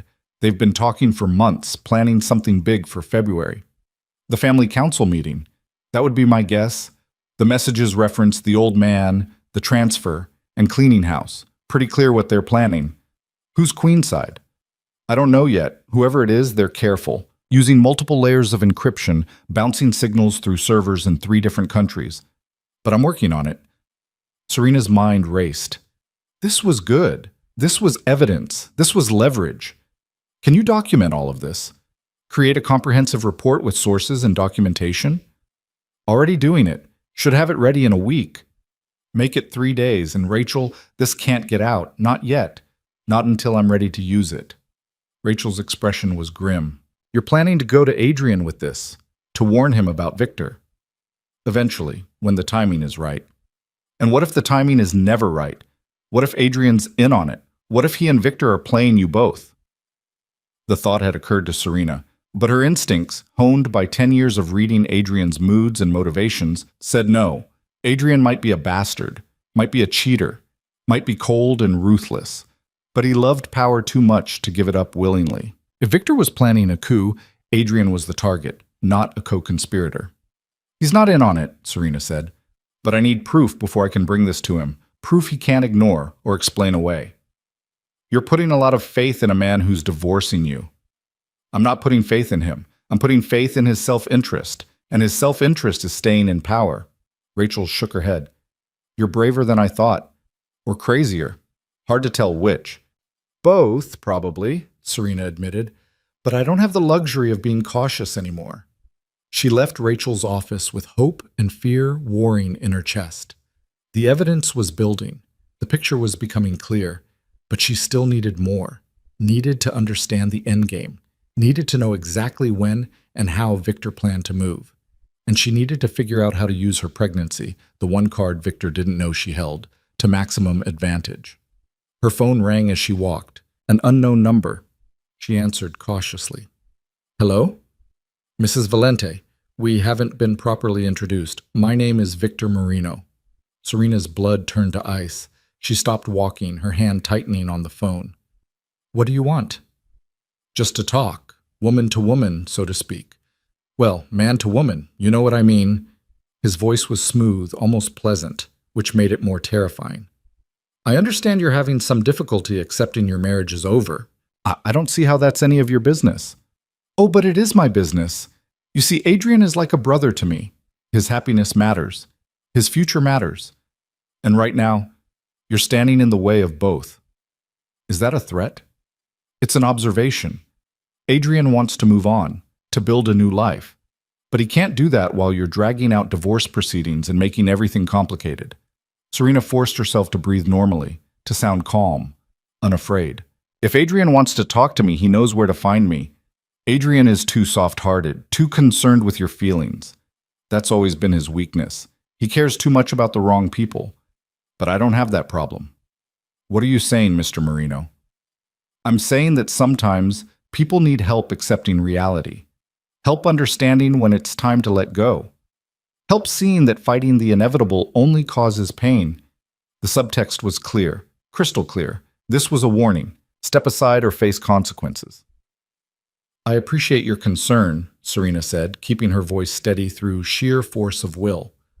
But I'm perfectly capable of managing my own life. Are you? Because from where I'm standing, it looks like you're making some very poor choices. Hiring private investigators, meeting with lawyers who have, shall we say, complicated relationships with our world, asking questions that might be better left unasked. He knew. Victor knew she'd hired Rachel, knew she was digging, which meant he was watching her, following her, or had people watching her. I'm a lawyer, Serena said. Asking questions is what I do. And I'm a businessman. Protecting my interests is what I do. So let me be very clear, Mrs. Valente. Sign the divorce papers, take the settlement, move on with your life. Because the alternative would be very unfortunate. Are you threatening me? I'm advising you. There's a difference. Threats are crude. Advice is a gift. And my gift to you is this. Some battles aren't worth fighting. Some wars can't be won. And some women need to understand their place before they get hurt. Rage flooded through Serena, hot and pure and clarifying. And what place is that exactly? Anywhere but here. Anywhere but in Adrian's life. Anywhere but in the way of progress. Progress? Serena repeated. Is that what you call sleeping with your boss's wife's sister? Progress? A pause. When Victor spoke again, his voice had lost its pleasant veneer. Be very careful, Mrs. Valente. You're playing a game you don't understand with stakes you can't afford. Try me. I have. And I found you wanting. You're a liability, a complication, and complications get resolved, one way or another. The line went dead. Serena stood on the sidewalk, trembling with adrenaline and fear and fury. Victor had just confirmed everything Liana had told her. He wanted her gone. Out of Adrian's life, out of the picture entirely, and he'd just made it personal. She called Marcus immediately. Victor Marino just threatened me. I need you to document everything, every call, every text, every interaction from this point forward. If something happens to me... Whoa, slow down. What do you mean if something happens to you? Serena told him about the call, about Victor's thinly veiled threats, about the realization that she was running out of time. We need to go to the police, Marcus said when she finished. And tell them what? That a prominent businessman gave me some friendly advice about my divorce? There's nothing actionable there, nothing that would hold up. Then we get a restraining order. Against who? Victor didn't explicitly threaten me. He just implied, suggested, and a restraining order would tip my hand. Would let him know I'm scared. Would give him a reason to accelerate whatever he's planning. So what do you want to do? I want you to prepare a fail-safe, a document that contains everything I know about Victor, everything Rachel's found, everything Liana's told me. And if anything happens to me, if I disappear, if I have an accident, if I die under suspicious circumstances, that document goes to the FBI, the NYPD, the Manhattan DA, and every major newspaper in the city. Serena, I'm serious, Marcus. I need insurance. I need Victor to know that killing me would be the worst mistake he could make. And how exactly do you plan to let him know about this failsafe without revealing what you know? That was the question, wasn't it? How to leverage information without exposing your hand. How to create deterrence without provoking preemptive action. I'm working on it, Serena said. Just get the document ready. I'll figure out the rest. She spent the next 2 days in a state of heightened alertness, jumping at shadows, checking over her shoulder, varying her routes and schedules. Victor's threat had been a tactical error. Instead of intimidating her into submission, it had sharpened her resolve.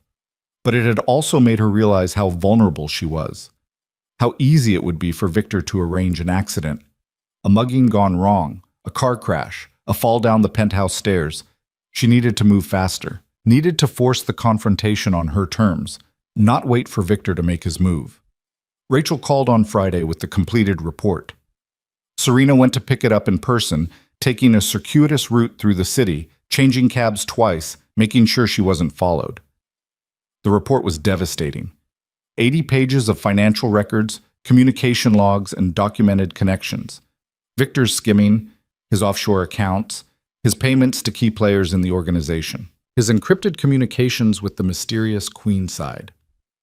I still can't identify Queenside, Rachel admitted, but I did find one interesting detail. Whoever it is, they're in New York. The signal triangulation puts them somewhere in Manhattan, and they're careful, but not quite careful enough. There's a pattern to when they communicate, always during business hours, always on weekdays. My guess? Someone with a day job. Someone who has to work around a schedule. Someone inside the organization, Serena said. That would be my bet, which means Victor's conspiracy goes deeper than we thought. He's not just buying loyalty. He's got a partner, someone who's feeding him information from inside Adrian's inner circle. Serena took the report and paid Rachel the substantial sum they'd agreed upon, plus a bonus. If anyone asks, anyone at all, you've never heard of me. This investigation never happened. Understood? Client confidentiality. It's sacred. But Serena, watch your back. Whatever you're planning, do it soon, because the longer this drags out, the more danger you're in. I know I'm meeting with Liana tomorrow, getting the last piece of the puzzle. Then I'm moving. Moving how? I'm going to give Victor exactly what he wants, and then I'm going to destroy him with it. The meeting with Liana was set for Saturday afternoon at a small bistro in the West Village, far from anywhere Adrian or Victor might casually appear. Serena arrived early, choosing a table in the back corner where she could see both entrances. Liana showed up 10 minutes late, looking worse than she had at the Met. Her clothes were expensive but rumpled. Her makeup couldn't quite hide the exhaustion in her eyes. You look terrible, Serena said bluntly. I feel terrible. I can't sleep. Can barely eat. Every time Adrian touches me, I want to scream. Every time Victor calls, I think it's going to be the call where he tells me to kill you, or he'll kill me instead. He won't tell you that. Too messy. Too many connections back to him. If he moves against me, it'll be clean, professional, something that can't be traced. That's not reassuring, Serena. It's not meant to be. It's meant to be realistic. Serena slid a menu across the table. Order something. You need to eat. They ordered salads neither of them would finish, and then Serena got to business. I need you to tell me everything you know about the family council meeting in February. Who's going to be there? What the agenda is? What Victor's planning? Liana took a shaky sip of water. It's the quarterly meeting, all the captains, all the key players. They discuss territories, earnings, disputes. It's usually pretty routine. But this one won't be. No, Victor's been laying groundwork for weeks, spreading rumors about Adrian, about how he's distracted, how the divorce is making him look weak, how he's letting personal issues interfere with business. And people are listening. Some are. The old guard doesn't like it. They remember when Adrian took over from his father, how strong he was. But the younger guys, the ones who came up under Victor's leadership, they're starting to question. Starting to wonder if maybe Victor would be better. What's Victor's play? How's he planning to actually take power? Liana looked around nervously, even though the bistro was nearly empty. He's going to call for a vote of no confidence, in front of everyone. He's going to present evidence that Adrian's unfit to lead, that his judgment is compromised, that he's making decisions based on emotion instead of strategy. What evidence? The divorce, the affair with me. The way he's alienated some of the other families by being too aggressive in his expansion. The way he handled the situation with the Martinelli crew last year, some people think he was too soft, that he should have retaliated instead of negotiating. Serena absorbed this. A vote of no confidence, and if it passes? Then leadership transfers to Victor, immediately. And anyone who opposes the transition gets removed from their positions, exiled from the organization. Or worse.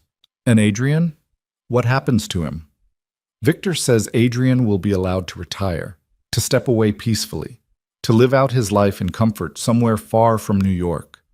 Liana's voice dropped to barely a whisper. But I don't believe him. I think once Victor has power, Adrian becomes a liability, someone who could always challenge him, always come back. I think Victor will have him killed and make it look like an accident or a hit from a rival family. And you? What happens to you when Victor doesn't need you anymore? I don't know. That's what terrifies me. I'm a loose end. I know too much. And Victor doesn't strike me as the kind of man who leaves loose ends. Serena reached across the table and gripped Liana's hand. Not gently, hard enough to make her sister meet her eyes. Listen to me very carefully.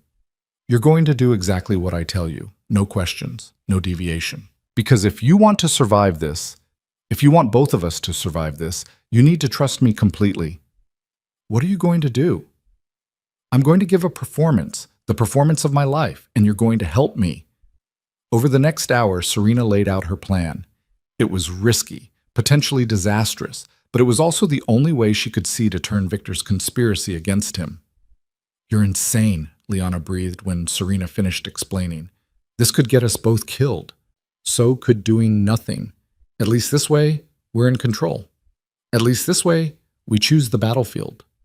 But what if it doesn't work? What if Victor sees through it?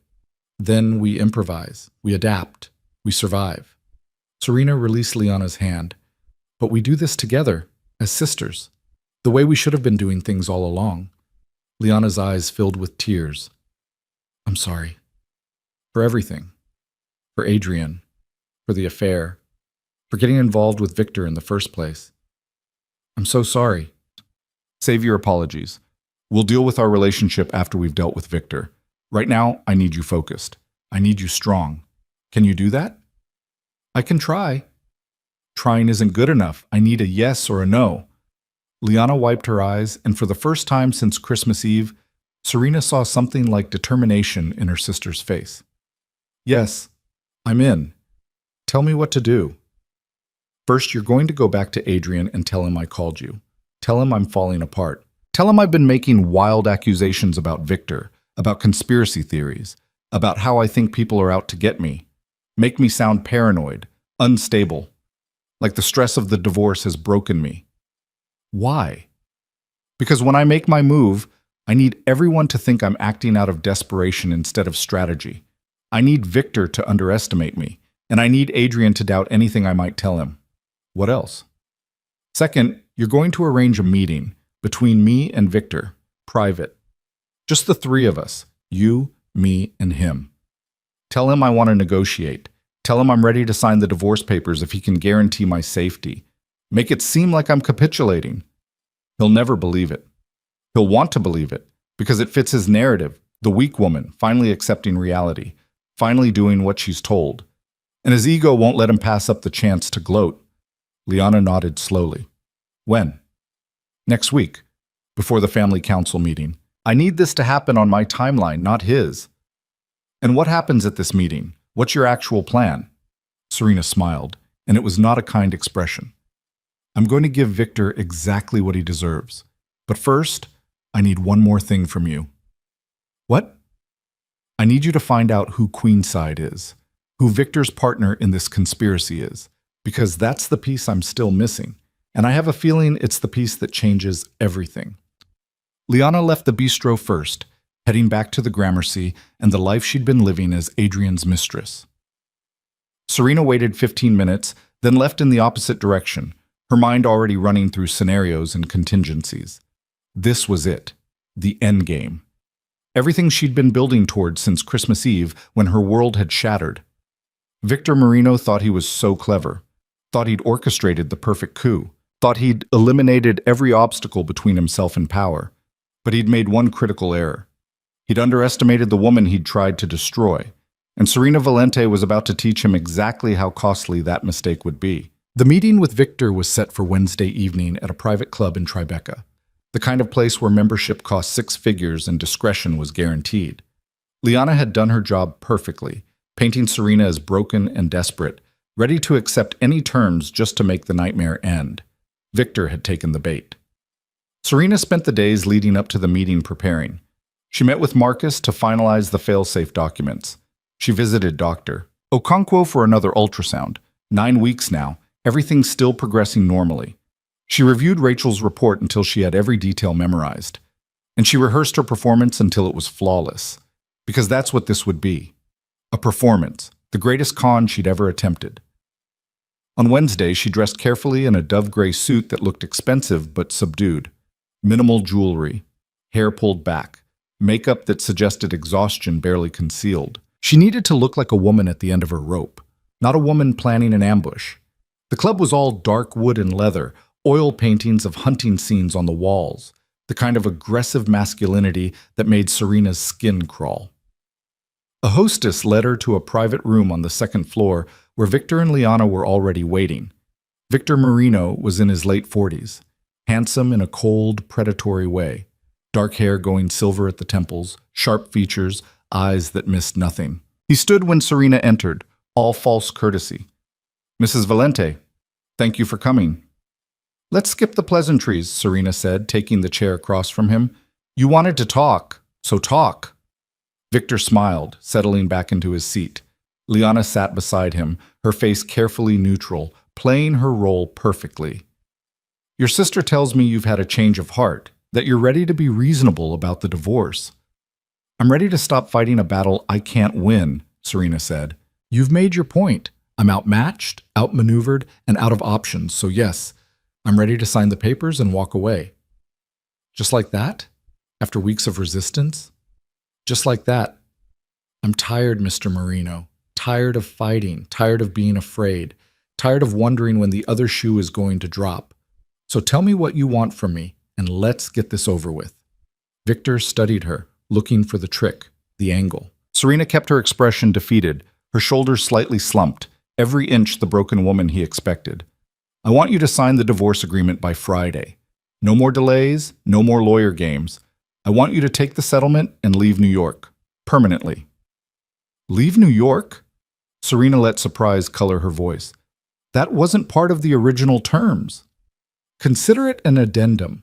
Adrian needs a clean break. Having you in the same city, running into you at events or restaurants or society functions, it would be awkward. Better for everyone if you start fresh somewhere else. And if I refuse? Victor's smile turned cold. Then we go back to our previous arrangement, the one where I stop being patient and start being creative. And trust me, Mrs. Valente, you don't want to see my creativity in action. Serena let the silence stretch, as if she were considering. Finally, she nodded slowly. Fine, I'll leave New York. But I want assurances. I want it in writing that you'll leave me alone. That there won't be any accidents or unfortunate incidents after I'm gone. You have my word. Your word isn't worth much to me. I want documentation. I want... You're in no position to make demands, Victor interrupted, his voice hardening. You take what you're offered and be grateful you're getting out of this alive. There it was. The threat, barely veiled. Serena let fear flicker across her face, let her hands tremble slightly as she clasped them in her lap. All right, she whispered. All right, I'll sign. I'll leave. Just promise me this ends. Promise me I can have a life somewhere far from here. You have my promise. Sign the papers, leave the city, and you'll never hear from any of us again. Serena nodded, looking down at her hands. Let Victor think he'd won. Let him savor this moment of victory. Then she looked up, and her entire demeanor changed. The fear vanished. The defeat evaporated. What remained was cold, focused rage. There's just one problem with your plan, Victor. His smile faltered. What? I'm pregnant. The words fell like bombs into the quiet room. Victor's face went blank with shock. Liana's eyes widened. She'd known this moment was coming, but the reality was still stunning. You're lying, Victor said, but his voice lacked conviction. Serena pulled an envelope from her purse and slid it across the table. Ultrasound photos, dated, verified, 9 weeks along, due in July. Adrian's child. The heir you were so certain would never exist. Victor snatched up the envelope, pulling out the images. His hands shook slightly as he studied them. This changes nothing, he said, but Serena could hear the panic creeping into his voice. It changes everything. The prenup has specific provisions for children, generous provisions. Adrian won't divorce me now. Can't divorce me. Not without looking like a monster who abandoned his pregnant wife. And you know what that means, don't you, Victor? What? It means your entire plan collapses. No divorce, no distracted, grief-stricken Adrian, no vote of no confidence at the family council meeting, because Adrian Valente, ruthless crime boss, might cheat on his wife. But he'd never abandon his unborn child. Not when that child represents everything he's been trying to achieve for years. Victor's face had gone pale. You manipulative bitch. I learned from the best. Serena leaned forward. But here's the really interesting part. Want to know how I figured out your plan? Want to know how I learned about the vote, the conspiracy, the money you've been skimming? Serena, Liana started, fear in her voice. It's all right, Serena said, not taking her eyes off Victor. He needs to hear this. Needs to understand exactly how thoroughly he's lost. She pulled out her phone and set it on the table. On the screen was a recording app, the red light blinking, recording their entire conversation. You've been so focused on me, on Adrian, on your grand scheme to take over the Valente family, that you forgot to watch your own back. You trusted people you shouldn't have. You made payments that could be traced. You had communications that could be decrypted. And most critically, you threatened the wrong woman. Victor lunged across the table, grabbing for the phone. But Serena was faster, snatching it back and standing. "That's just a copy," she said calmly.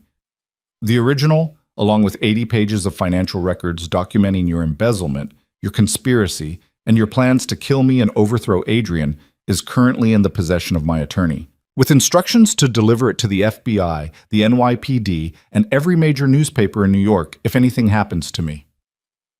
"You have no idea what you're doing," Victor hissed. "You have no idea who you're dealing with."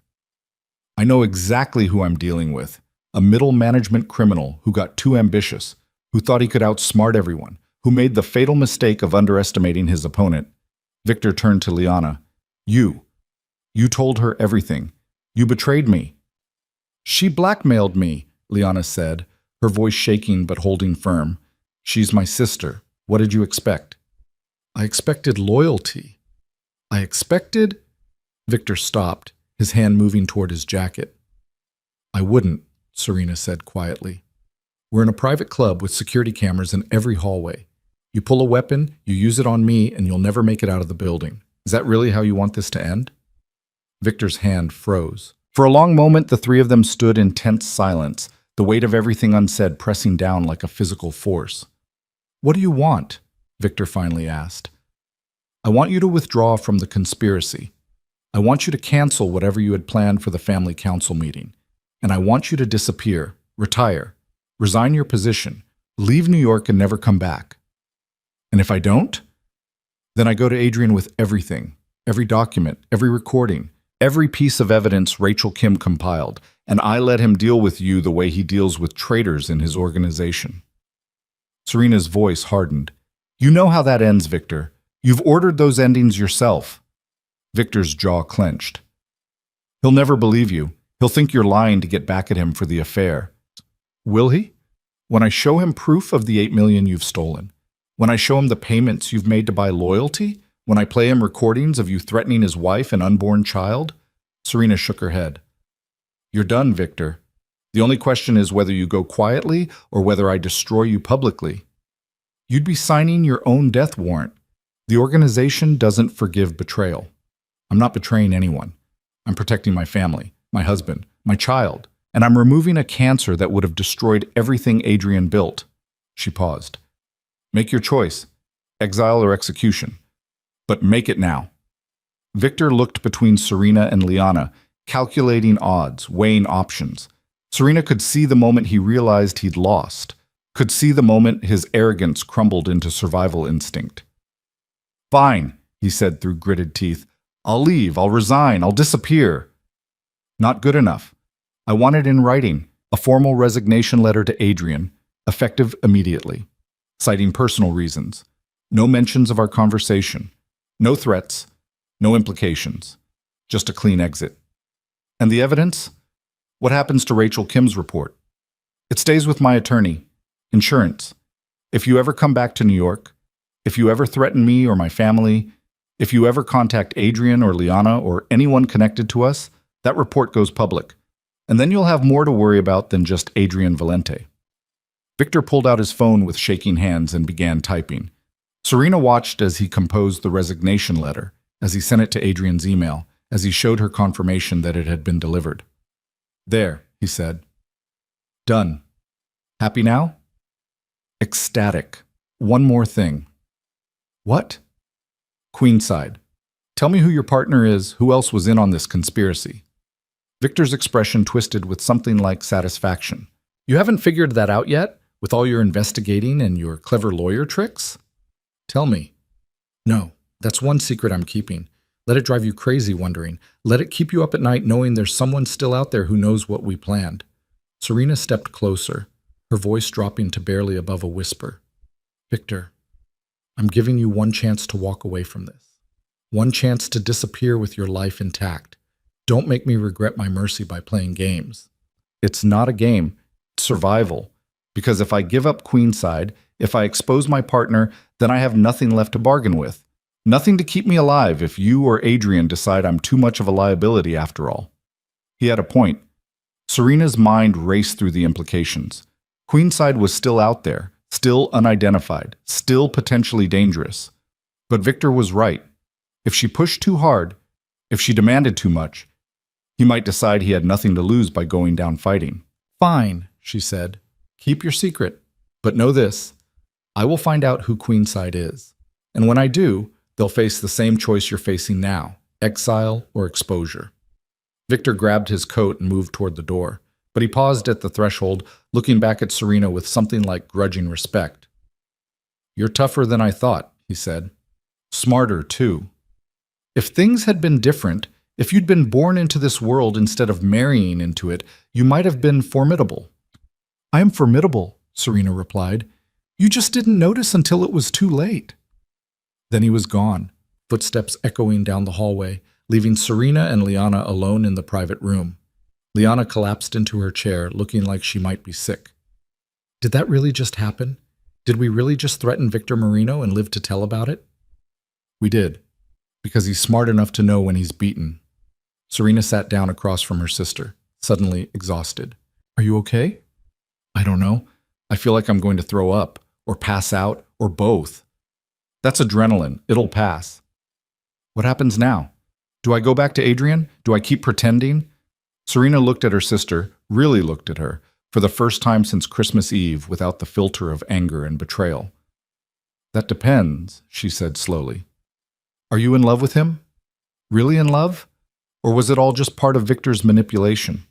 Liana's eyes filled with tears. I don't know anymore. Maybe in the beginning it was just survival. But somewhere along the way, he's kind to me, Serena.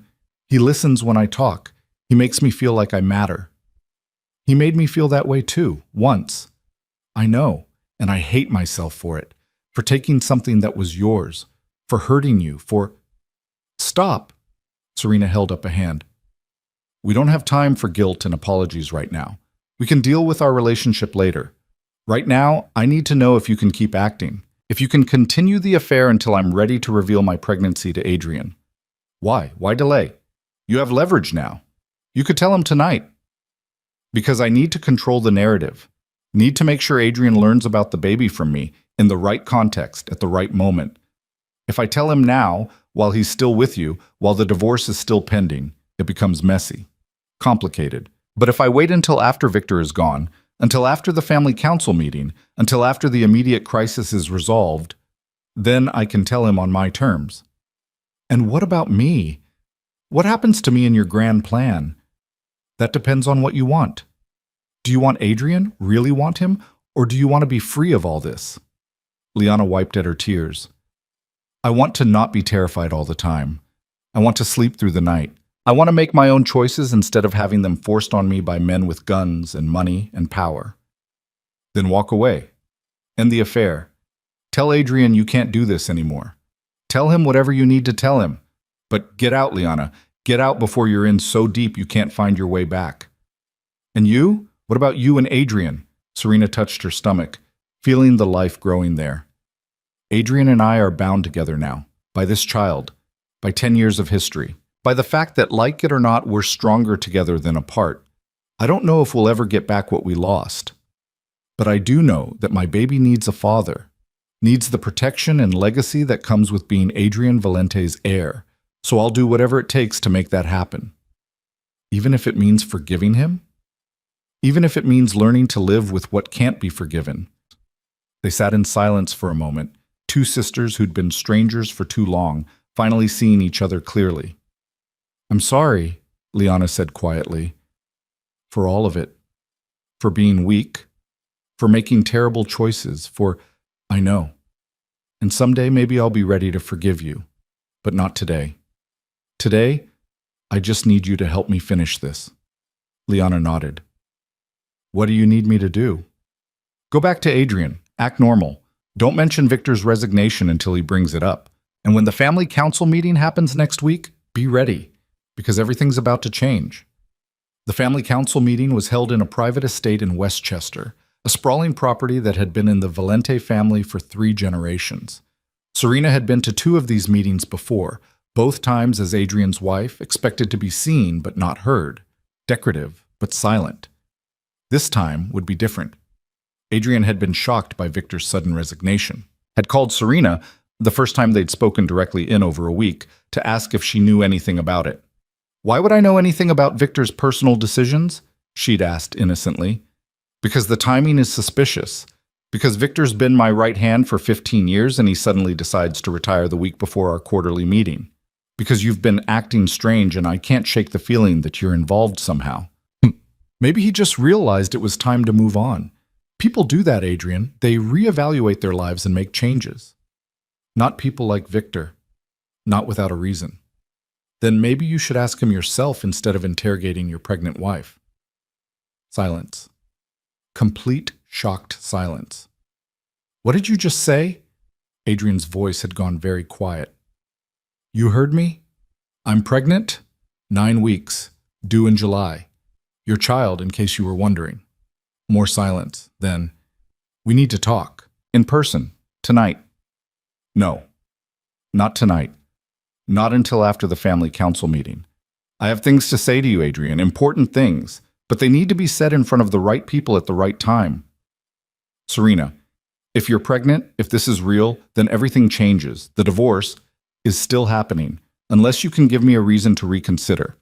Unless you can prove to me that you're the man I thought I married instead of the man who betrayed me with my sister. I can explain about Liana. I can save it for the meeting. You'll want witnesses for what I'm about to tell you. Trust me." She'd hung up before he could protest, leaving him with more questions than answers, leaving him off balance and uncertain, exactly where she needed him. The meeting was called to order at 7 p.m. in the estate's library, a room lined with leather-bound books and portraits of dead Valentes. 15 men sat around a massive oak table, captains, advisors, the power structure of the entire organization. And at the head of the table, Adrian Valente, looking dangerous and barely controlled. Serena arrived unannounced, walking into the library like she owned it, ignoring the shocked expressions and murmured objections. "Mrs. Valente," Christopher Hayden stood, attempting to intercept her. "This is a closed meeting, family business only." "I am family," Serena said calmly, "and I have information that affects this business. So sit down, Christopher, and let me speak." Adrian's eyes were locked on her, ice blue and unreadable.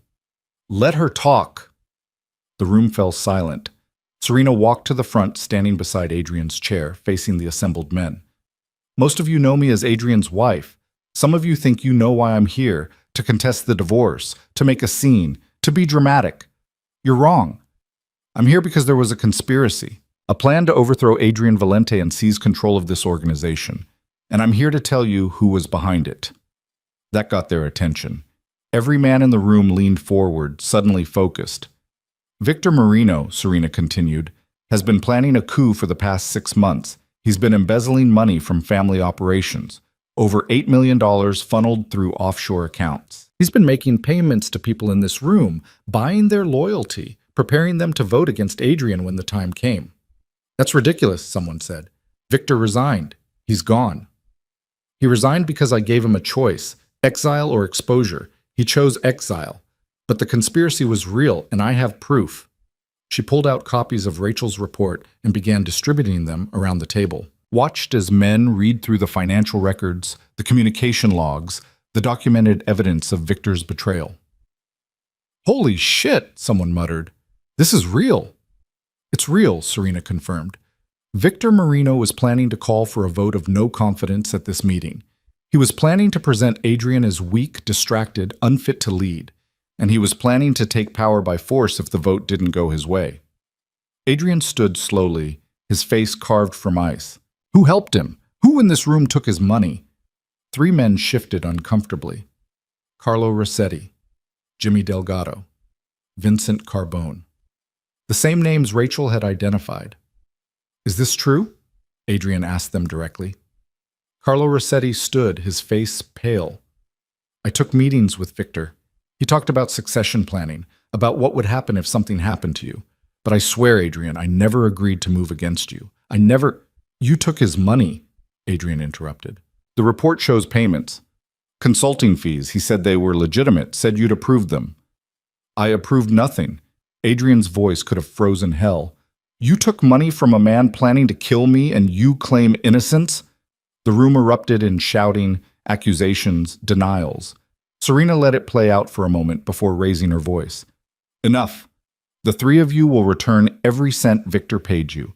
You'll resign from your positions. And you'll be grateful that Adrian's giving you the chance to walk away instead of ending up in the Hudson. Is that understood? The three men nodded, chastened and terrified. Adrian turned to Serena, his expression complex. How did you find all this? How did you...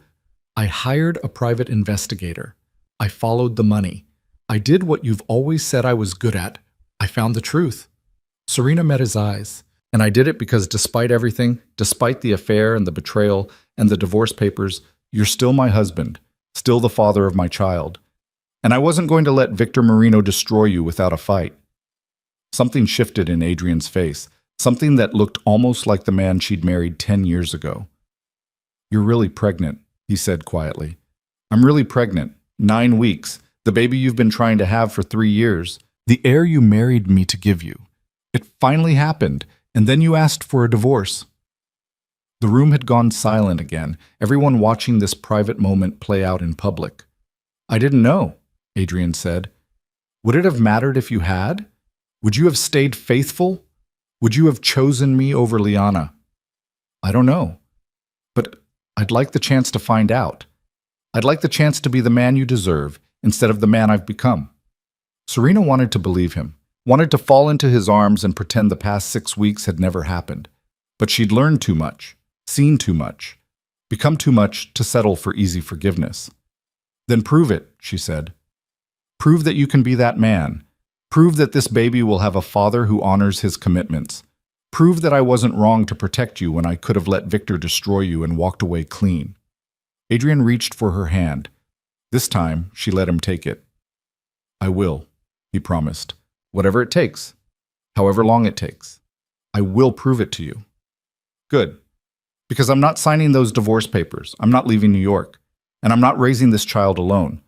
We're going to figure out how to be married again, how to trust again, how to build something real instead of something convenient. And Liana is going to confess publicly in front of everyone who matters. She's going to own what she did, and then she's going to leave New York and never come back. As if summoned, the library door opened. Liana stood there, looking small and frightened but determined. I'm ready, she said quietly. I'm ready to tell the truth.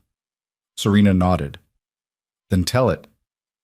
Over the next hour, in front of Adrian and the family council and Serena herself, Liana confessed everything. The blackmail, the affair, her role as Victor's spy, the manipulation and the lies and the terror that had driven her choices. I'm not asking for forgiveness, she finished, tears streaming down her face. I don't deserve it. I'm just asking for the chance to leave, to start over somewhere far from here, to never hurt anyone in this family again. Adrian's face was unreadable. Finally, he spoke. You're exiled. Permanently. You'll leave New York by the end of the week. You'll never contact anyone in my family again. You'll never speak about what happened here. And if you break these terms, if you ever come back, you won't like what happens. Liana nodded, accepting the sentence. She looked at Serena one last time. I'm sorry, she whispered, for everything.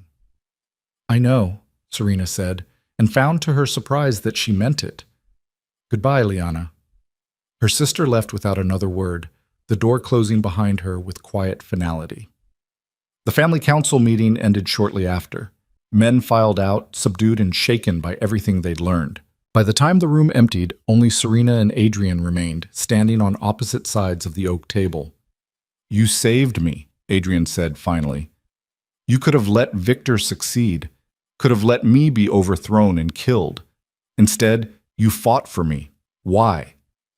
Because you're my husband, because you're the father of my child, and because somewhere under all the mistakes and betrayals, I still remember the man I fell in love with.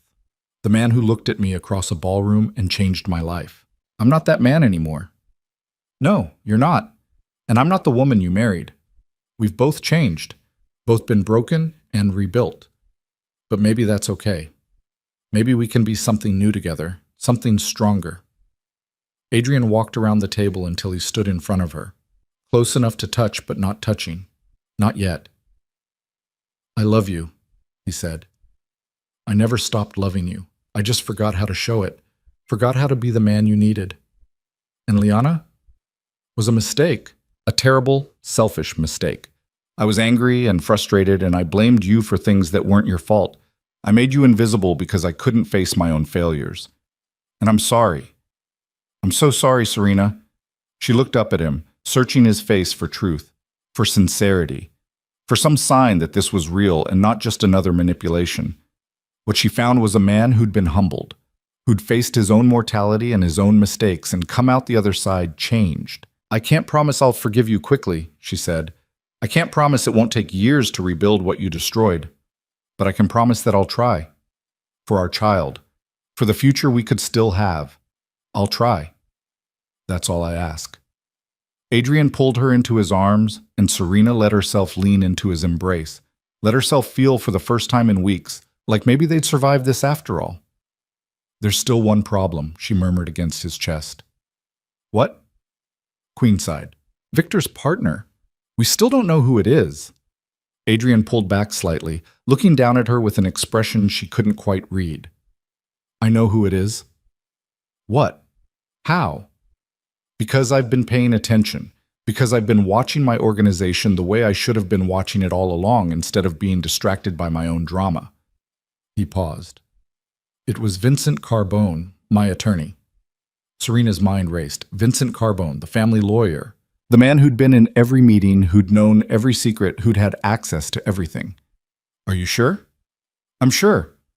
The encrypted communications, the business hour patterns, the inside knowledge, it all points to him. And when I confronted him after you exposed the conspiracy, he confirmed it, tried to justify it by saying he thought I was making bad decisions, that Victor would be better for the family. What did you do to him? What I do to all traitors. He's gone, permanently. And the message has been sent. Betray me, and there are consequences. Serena shivered slightly, reminded once again of exactly what kind of world she'd married into. But she didn't pull away, didn't flinch, because this was her world now too, and she'd proven she could navigate it, could even dominate it when necessary. So it's over, she said. The conspiracy is finished. Victor is gone. The traitors are dealt with. We can move forward. We can move forward, Adrian agreed. But there's one more thing we need to address. What? He dropped to one knee in front of her, still holding her hands, looking up with an expression of complete vulnerability. Marry me again, he said. Not a courthouse wedding this time, a real wedding, in front of everyone who matters. Let me prove to the world that you're my wife, my partner, my equal. Let me show you that I mean every promise I'm making. Serena looked down at him, this powerful, dangerous man kneeling before her, and felt something inside her chest crack open. Not breaking, opening, making room for possibility. Ask me again in a year, she said softly, when the baby is born, when we've had time to rebuild, when I know for certain that this is real, and not just guilt or obligation or fear of being alone. A year, Adrian repeated, standing and pulling her close again. I can wait a year.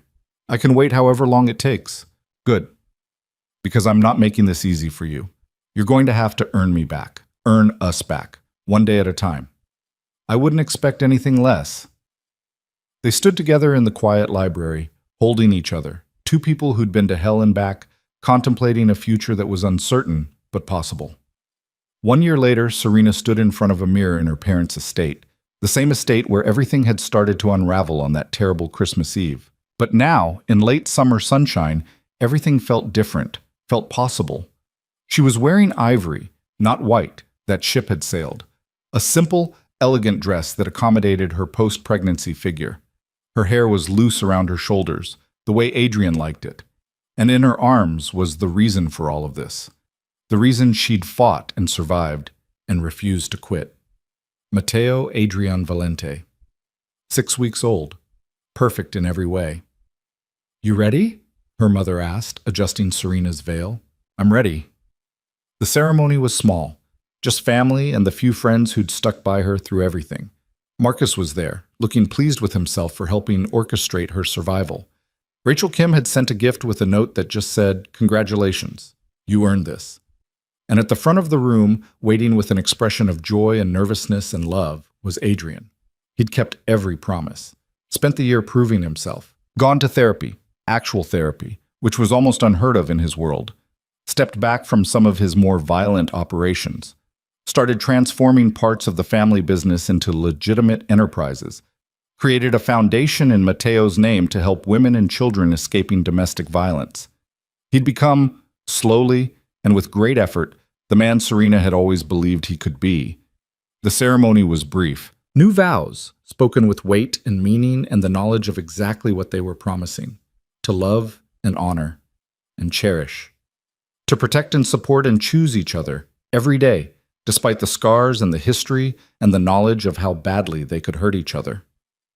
When Adrian kissed her, when he held his son for the first time as a married man, Serena felt something she hadn't felt in over a year. Hope. Not the naive hope of her first wedding, but something harder. Something that had been tested and survived. Something real. "I love you," Adrian whispered, Mateo sleeping peacefully between them. "I love both of you, and I'm going to spend the rest of my life making sure you never regret giving me this second chance." "You better," Serena replied, "because I didn't claw my way through hell to settle for anything less than everything." He laughed, and it was the sound of relief and joy, and a man who knew exactly how lucky he was. Later, at the reception, as Serena danced with her husband while her mother held her sleeping son, she caught sight of her reflection in the ballroom windows. She looked different than she had a year ago, stronger, fiercer, more herself than she'd ever been. She'd lost so much: her naivety, her illusions, her sister, the simple belief that love was enough. But she'd gained more, gained strength and cunning, and the knowledge that she could survive anything, that she could fight battles and win wars and protect what mattered most. Her phone buzzed in her clutch, a text from an unknown number. "Congratulations on the wedding and on your victory. You earned both. V. Victor." Still alive, still watching from whatever exile he'd chosen, still acknowledging in his way that she'd beaten him. Serena deleted the message without responding. Victor Marino was the past, a ghost, a reminder of how close she'd come to losing everything, but she hadn't lost. She'd won. And as Adrian spun her across the dance floor, as their son slept peacefully in her mother's arms, as their future stretched out before them full of possibility and second chances, Serena Valente knew one thing with absolute certainty. She would never be invisible again, never be underestimated, never be the weak link that men like Victor Marino could exploit. She was a mother now, a wife who'd earned her place through blood and cunning and sheer force of will, a woman who'd stared down death and conspiracy and betrayal and emerged victorious. And in a world ruled by loyalty and fear and power, she'd proven the most dangerous truth of all. Hell hath no fury like a mother protecting her child. The music swelled, the lights glittered, and Serena smiled, not the careful, composed smile she'd worn for so many years, but a real smile, fierce and free and full of the knowledge that she'd not just survived her darkest moment, she'd conquered it.